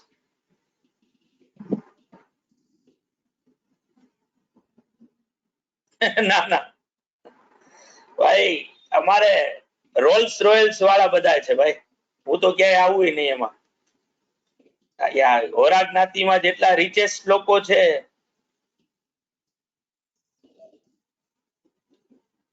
તમે આવો અમને ના કયો ને બાકી હોવ જ લિસ્ટ અને એ ગજબના અરે રિચેસ્ટ ભાઈ પાછા ગજબના એમ એટલે એમ બધા ટાઇકુન્સ છે બધા એમ. એટલે તો કીધું એમાં તમે ફર્સ્ટ છો. ના ના હું તો નો આવું એમાં કાંઈ ભાઈ. આપણે નાનક ઓલા હું જે આપણે ઓલું શું કહેવાય દરિયાના અંદરનો હું એક નાનકડો બેક્ટેરિયા છું, અમીબા છું હજી. એ સર માપે ઘણી બધી સાપ માછલીઓ છે હજી તો ભાઈ. સર જરાક તો વિચારો. તમે સ્ટોક માર્કેટ ટાઇકૂન છો. સ્ટોક માર્કેટ થી કઈ થોડું રીચેસ થઈ જવાય. આઈ છે સર હોરા જ્ઞાતિમાં એટલું ખરું કે એ લોકો એટલીસ્ટ તને બહુ નોકરી કરતા બહુ ઓછા લોકો જોવા મળશે. બધા કંઈક ને કંઈક બિઝનેસીસ જ કરતા હશે. અને આમે બહુ એક જે જ્ઞાતિનો એક જે સારો પોઈન્ટ જે છે કે એ લોકો બહુ જ મળતાવળા અને બહુ જ શાંત પ્રજા માનીએ. ફટ્ટુ લોકો બધા કઈ બીજી માથાકૂટ ન કરે, પોતાના કામથી કામ રાખે અને બને ત્યાં સુધી પ્રગતિ કામમાં કરવાનું વિચારે. કારણ કે અમે ઉચ્ચ કક્ષાના જે બ્રાહ્મણો હતા ને એમાંથી કન્વર્ટ થયેલા લોકો છે.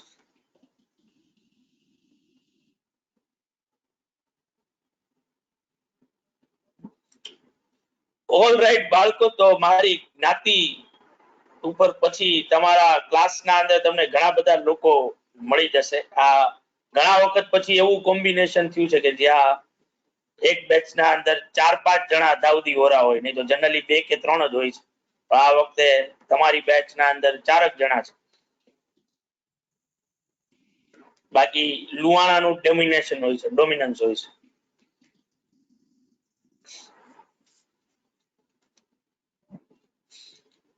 સર એમાં ઓલું ફોટા વાળું ના સમજાનું તમે કઈક વાત કરતા હતા ને. ઈ અમારું એક આઈ કાર્ડ ઈ લોકો અમે છે ને આઈ કાર્ડ અમારું બનેલું છે.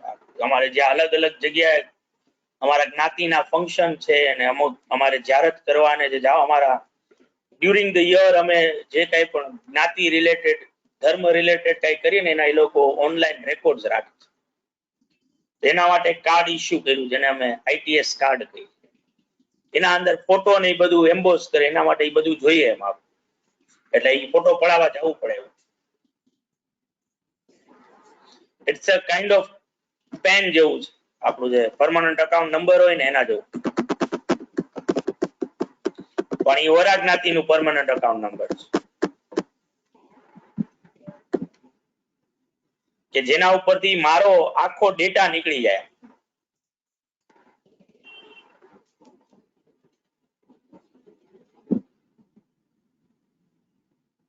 ના ના અમારી મસ્જિદે જવું પડે બકા. અલગ અલગ એરિયા વાઇઝ મસ્જિદો છે. એમાં હું જે અમારી જે રાજકોટની મોટી મસ્જિદ જે છે ને નૂર મસ્જિદ, એના નીચે આવું એટલે મારે ત્યાં જવું પડશે.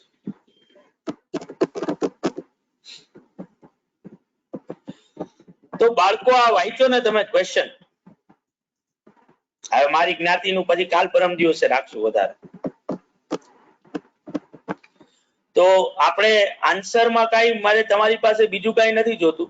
મને ખાલી તમે એટલું કહો કે આ ક્વેશ્ચન ના અંદર તમે ફોરવર્ડ કોન્ટ્રાક્ટ રિસીવેબલ અકાઉન્ટ કેટલા રૂપિયાથી રેકોર્ડ કરશો, કેટલા રૂપિયાથી પેએબલ અકાઉન્ટ રેકોર્ડ કરશો, અને તમારા પ્રમાણે પ્રીમિયમ આવે છે કે ડિસ્કાઉન્ટ આવે છે કોન્ટ્રાક્ટમાં.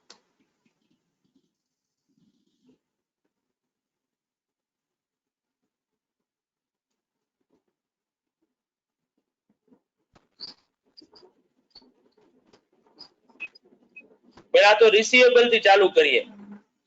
ફોરવર્ડ કોન્ટ્રાક્ટ રિસીવેબલ અકાઉન્ટ ડોલરમાં આવશે કે રૂપીસમાં આવશે ભાઈ? ડોલરમાં સર. ડોલરમાં આવશે. Very good. હવે ડોલરમાં આવશે તો કેટલા રૂપિયાથી આવશે ભાઈ? 47 લાખ. Very good Shivani. બરાબર. અને પેએબલ ઇન્ડિયન રૂપીસમાં હશે. ઈ કેટલા રૂપિયાથી હશે? 48 લાખ રૂપીસ. ગુડ. તો તમને શું મળે ભાઈ? ડિસ્કાઉન્ટ કે પ્રીમિયમ?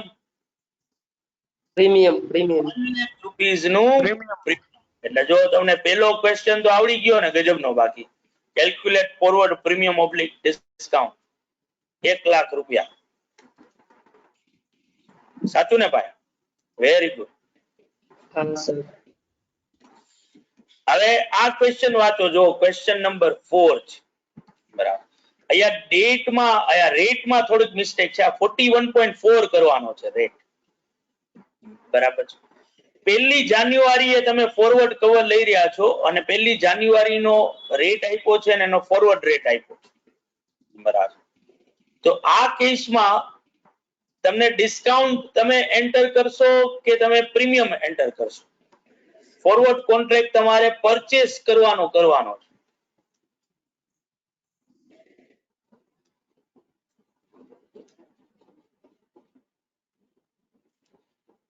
પહેલી તારીખે ફોરવર્ડ, 1 જાન્યુઆરીએ ફોરવર્ડમાં જાવ છો તમે, ફોરવર્ડ કોન્ટ્રાક્ટ, અને 1 જાન્યુઆરીએ રેટ ચાલે છે 41.5 નો અને ફોરવર્ડ રેટ આપ્યો છે જો 41.7.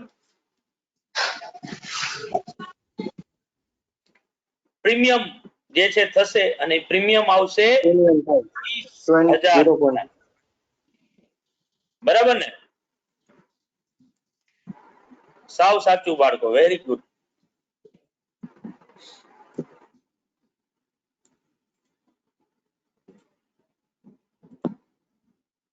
તો બાળકો હવે એક એક્ઝામ્પલ તમે લખો. X entered into forward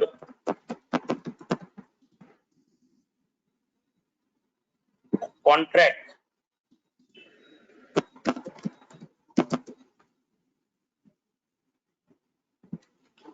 to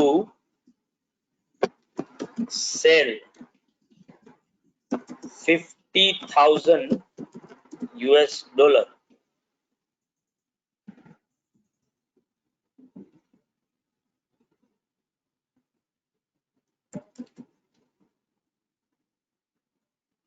on કઈ તારીખ લખીશું? મારી બર્થ ડેટ જ નાખી દો. 30 જુલાઈ 2020. Forward rate on this date is 57, while spot rate is 56. Contract term 2 months.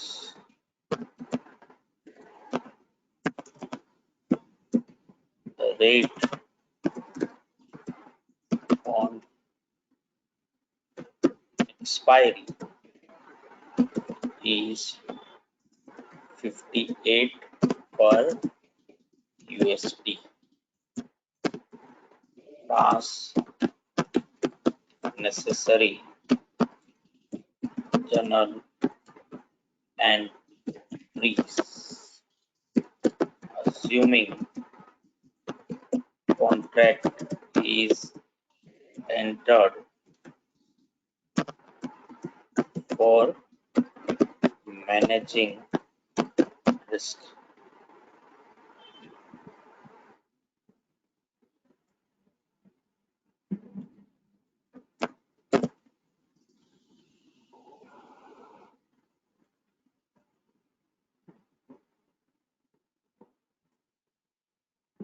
તો બાળકો તમને હું 10 મિનિટ આપું છું ભાઈ, તમારી રીતે ખાલી આ કોન્ટ્રાક્ટ ની જનરલ એન્ટ્રી શું કરશો બરાબર એ મને કયો બરાબર, પછી આપણે જોઈ લઈએ કે તમે સાચી કરી કે ખોટી કરી.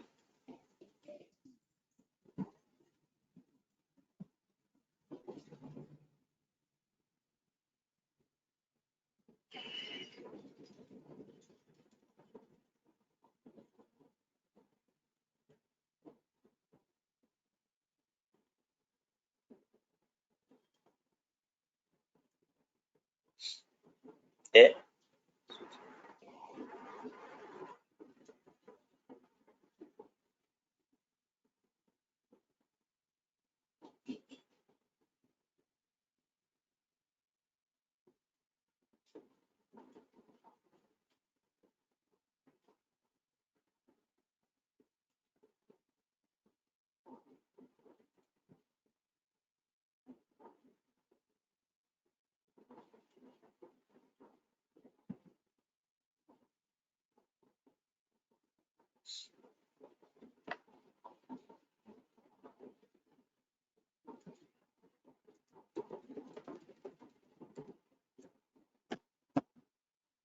આવડશે ને બાળકો?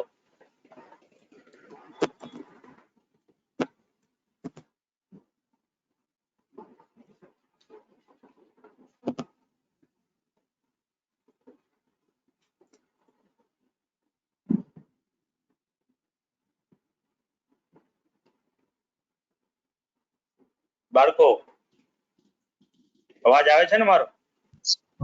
હા સર. હા સર. હા છો ને તમે લોકો? હા. હા સર.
થઈ ગયું બાળકો? ચેક કરો છો હજી? ઓકે, કાંઈ વાંધો નહીં.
તો બાળકો સૌથી પહેલા તો 30 જુલાઈ એન્ટ્રી કરવી પડે ને ભાઈ? હા સર. શું લખવું અહીંયા? ફોરવર્ડ કોન્ટ્રાક્ટ રિસીવેબલ રૂપીસ લખું, ડોલર લખું? રૂપીસ. રૂપીસ. કેટલા રૂપિયા લખું?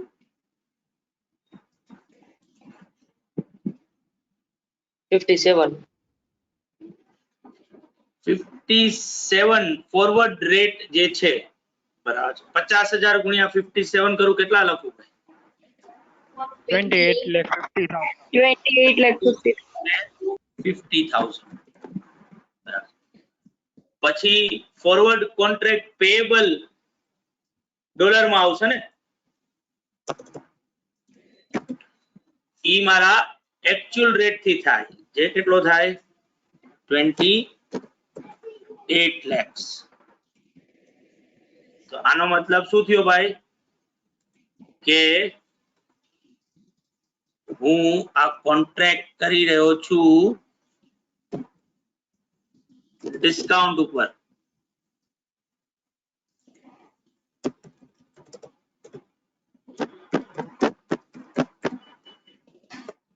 બરાબર ને? એની છે આવી એન્ટ્રી ભાઈ?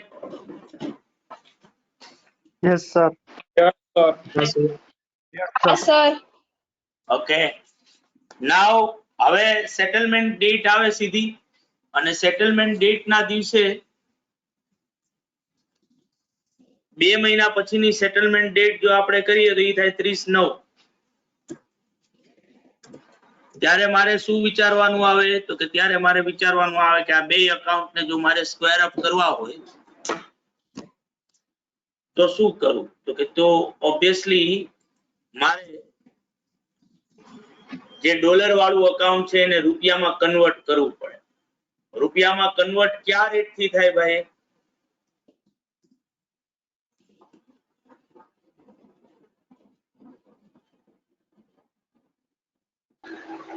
રેકોર્ડ ડેટ ને પેમેન્ટ ડેટ ને. ડોલર વાળું અકાઉન્ટ જો મારે રૂપિયામાં કન્વર્ટ કરવું હોય તો ક્યાં દિવસે કન્વર્ટ કરી રહ્યો છું ભાઈ? હું 30/9 કન્વર્ટ કરી રહ્યો છું. તો 30/9 જે રેટ ચાલતો હોય ઈ રેટ આવે, જે છે 50. બરાબર.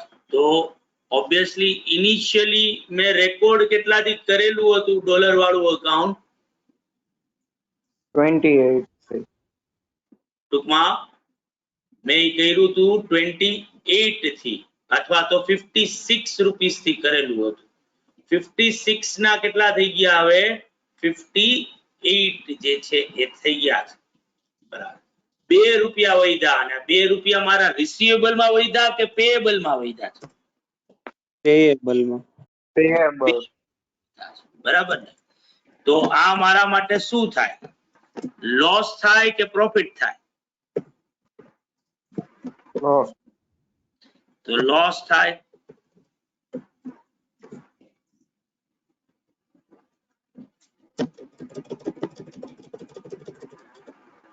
$1 lakh ફોરવર્ડ કોન્ટ્રાક્ટ પેયેબલ અને અહીંયા શું આવી જાય? એક્સચેન્જ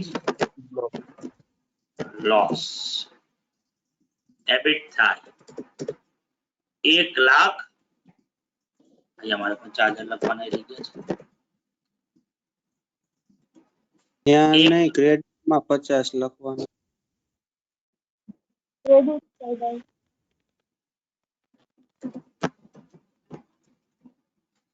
બરાબર છે બાળકો? ડેફર ડિસ્કાઉન્ટમાં 50,000 ક્રેડિટ સાઈડ આવશે ને? હે હે હે કાઈ એ સમજાતું ડેફર ડિસ્કાઉન્ટમાં 50,000 એ 50,000 નું કે છે, ક્રેડિટ સાઈડ આવે એમ, ડિફર ડિસ્કાઉન્ટ. હા, ઓકે ઓકે.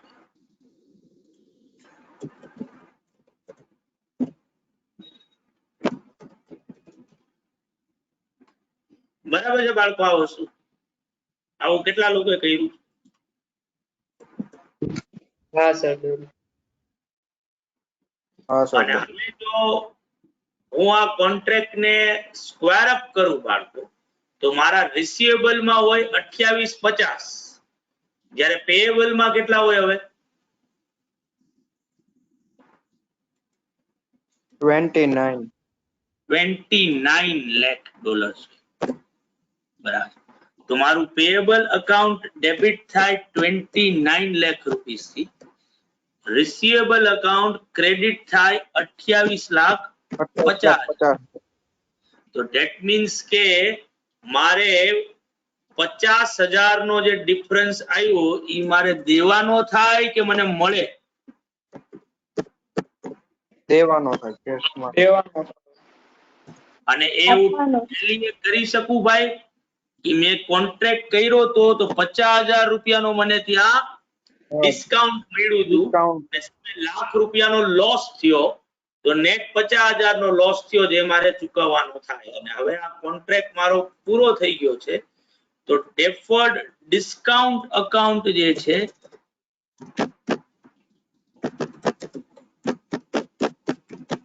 એ મારે શું કરવું પડે? ક્લોઝ. કેટલા રૂપિયાથી? 50,000 થી. To discount income.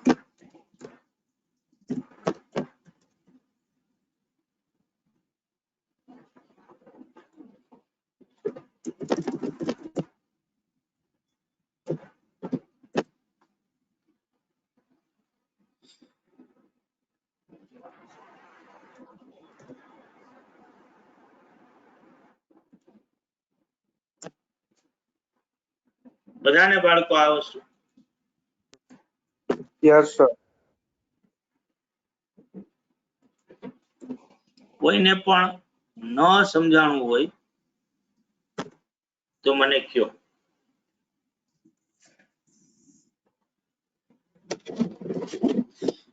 તો બાળકો હવે હું તમને 2 ક્વેશ્ચન્સ હોમવર્ક માં આપી રહ્યો છું, જેમાં ખાલી ફોરવર્ડ કોન્ટ્રાક્ટ જ નથી, ભેગું પરચેઝ અને સેલ્સ નું ટ્રાન્ઝેક્શન છે. એટલે હવે તમારે આ એન્ટ્રી તો કરવાની જ છે, પણ સાથે તમે જે પરચેઝ અને સેલ્સ માં જે શીખા છો એની પણ જર્નલ એન્ટ્રી કરવાની છે. બરાબર. તો ક્વેશ્ચન 1 જે છે કે ભાઈ x purchase goods worth $20,000 from Messrs. Y of New York on 1/1/2021. On the same date he enters into forward contract for US dollar 20,000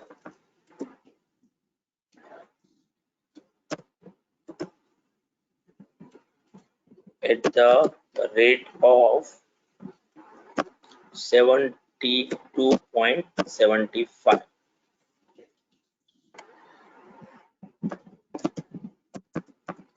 for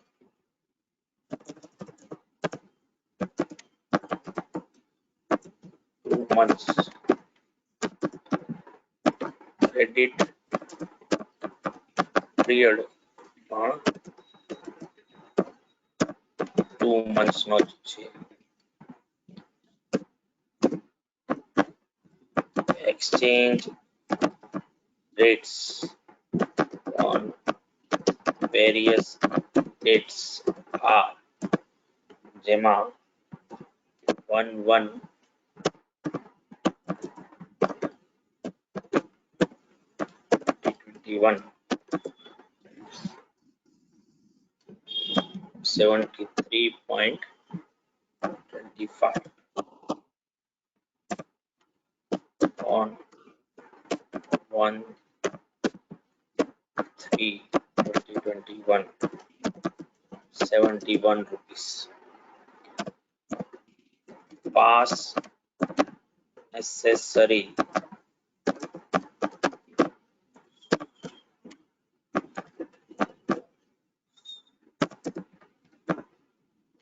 entries. હવે ઓબ્વિયસલી અહીંયા ઈ લખવાની જરૂર નથી કે ફોરવર્ડ કોન્ટ્રાક્ટ રિસ્ક ને મેનેજ કરવા માટે કર્યો છે, કારણ કે રિસ્ક ને મેનેજ કરવા માટે જ આ કોન્ટ્રાક્ટ કર્યો છે, કારણ કે એને $20,000 નું પેમેન્ટ કરવાનું છે, એ જે ગુડ્સ પરચેસ કર્યું છે એના માટે. એટલે ઈ વસ્તુ અહીંયા લખીને આપી નથી, બરાબર. અને એ જ રીતે લખાઈ ગયું છે બધાને ભાઈ? બાકી સર ખમો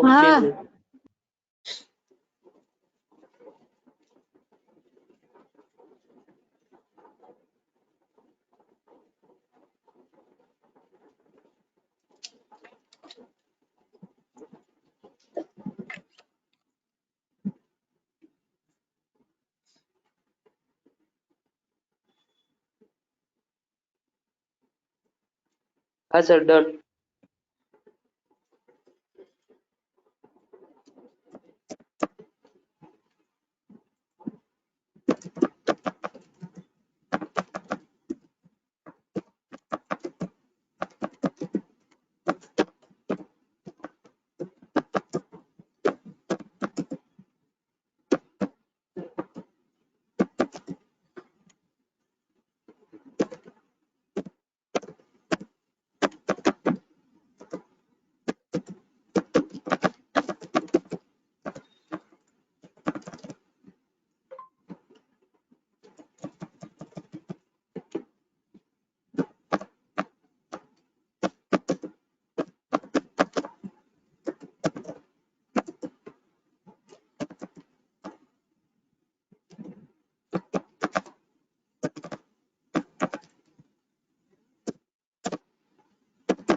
Yes dear.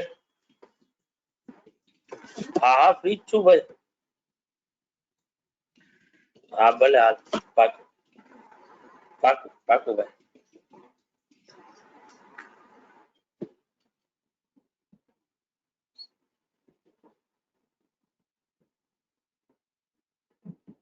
$20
બરાબર છે બાળકો?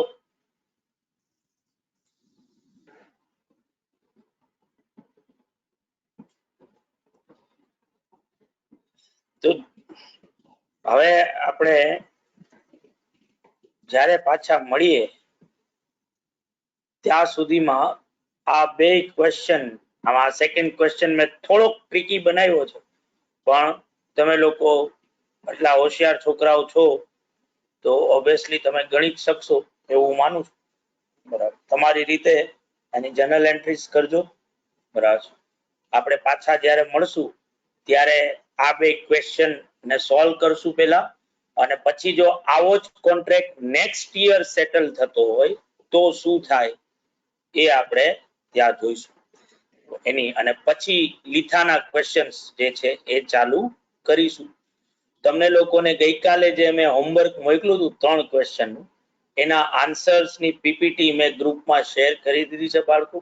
આની સાથે સાથે આજ સવાર સુધી AS11 ના જેટલા લેક્ચર આપણે લીધા છે એનું રેકોર્ડિંગ પણ YouTube ના અંદર મેં શેર કરેલું છે, એની લિંક તમને મોકલી છે.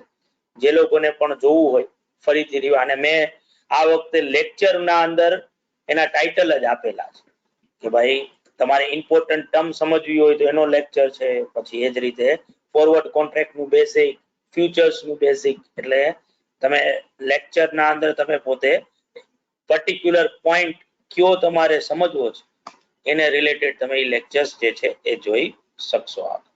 તો એ પણ તમારા લોકોના ફાયદા માટે આપણે એ વસ્તુ કરેલી છે. હવે એક નાનકડી વસ્તુ બાળકો, પછી મારે જવાનું છે, તમે લોકો હવે કંટાળ્યા હશો. આવતા વીક થી બાળકો પાર્ટનરશિપ AS10 અને AS11 આપણું જ્યારે પૂરું થાય, પણ જ્યાં સુધી જેટલું થયું હશે, આ ટોપિકની આપણે એક્ઝામ્સ જે છે એ લેવાનું સ્ટાર્ટ કરવાનું. બીકોઝ ઓફ તમે લોકો હજી નાના ભૂલકાઓ છો ને તમારું મગજ આટલું બધું પ્રેશર સહન નહીં કરી શકે, તો ઈ ધ્યાનમાં રાખીને આ વખત પૂરતું જે છે મેં ચેપ્ટર વાઇઝ ઈ ટેસ્ટ રાખેલી છે કે પહેલા ખાલી એક ડિસોલ્યુશન ઓફ ફર્મ, પછી ઇન્સોલ્વન્સી ઓફ ફર્મ, પછી AS10 અને પછી AS11. પણ પછી ધીમે ધીમે આ બધાના અંદર શું થશે ભાઈ, કોમ્બિનેશન્સ વધશે. બરાબર, પણ અત્યારે એક ટોપિક એટ અ ટાઈમ લઈશું. એટલે નેક્સ્ટ વીકમાં તમારી જે છે એ બે ટેસ્ટ છે, એક ડિસોલ્યુશન ઓફ ફર્મ ની અને એક ઇન્સોલ્વન્સી ઓફ ફર્મ ની. અને રવિવારે હું તમને પેપર આપીશ આપણા AS10 આવતા રવિવારે, આ રવિવાર નહીં, આવતા રવિવાર.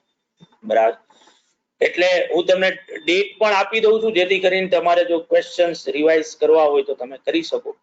એક મંગળવારે રાખશું ટેસ્ટ, એક શુક્રવારે ટેસ્ટ છે અને એક રવિવારે. બરાબર છે બાળકો? Okay sir. તો આવજો બાળકો બધા. હેપી હોલી, હેપી ધૂળેટી બાળકો બધાને. Same to you sir, happy Dhuleti. Happy Holi, happy Dhuleti. Sir જેટલી પણ તમારી ખરાબ આદતો હોય, પેલા હું બોલી લઉં, ઉભી રહે. જેટલી પણ ખરાબ આદતો તમારી હોય એ બધી હોલિકા દહન ની સાથે બધી દહન થઈ જાય ભાઈ. બરાબર, અને તમે એવા લોકોને રંગ ઉડાડી શકો કે જે લોકો ને તમારા રંગ ઉડાડવાની મજા આવે છે. બરાબર, ઓબ્વિયસલી આ વખતે ઘર સિવાય ક્યાંય બહાર નહીં જઈ શકો, સિવાય કે તમે જાઓ ને ક્યાંક ઝટકે ચડી ગયા તો અલગ વસ્તુ છે, બરાબર. પણ જીવનમાં રંગબેરંગી રંગો તમારા જીવનમાં ખીલતા રહે, અલગ અલગ પ્રકારના. લાલ રંગ સિવાયના બધાય રંગ તમને મળે, બરાબર. આવી શુભેચ્છાઓ પાડો. હવે જેને બોલવું હતું એ બોલી જાઓ ભાઈ. અરે ના, હું એમ જ કહેતી હતી ટ્યુઝડે ના ડિઝોલ્યુશન છે ને. હા, વેરી ગુડ. હા, એ જ સાચું. હેપી હોલી હો તને. સામે કેતો ખરી પાછી. મને કીધું હા હેપી હોલી. હું હોલી નું વિશ કરતો હતો ત્યારે તું એક્ઝામ માટે કેટલી સિરિયસ છો એટલે અરે અરે ના. હા, એટલે તને ટ્યુઝડે એક્ઝામ તું જાણું છું ને એમ. એટલે તો બધાને બાળકો હેપી હોલી. આવજો બધા, પાછા મળશું ભાઈ. Sir happy Holi. આવજો આવજો, બાય બાય.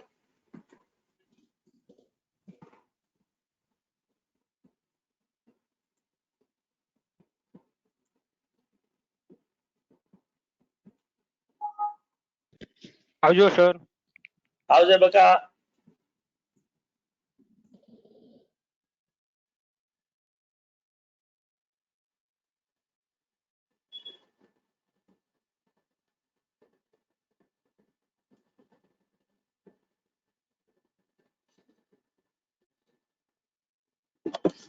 ચકી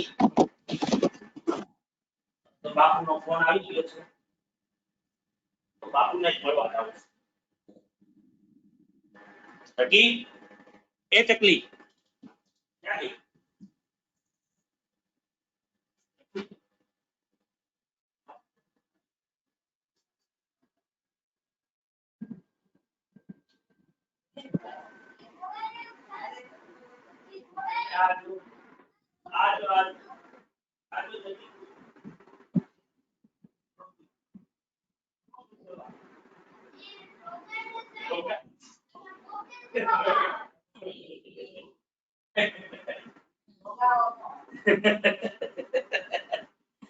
ચકડું તું મોટું થઈ જાય પછી તો શું કરીશ યાર તું? આવું બધું મને કોણ બોલી બોલીને સંભળાવશે?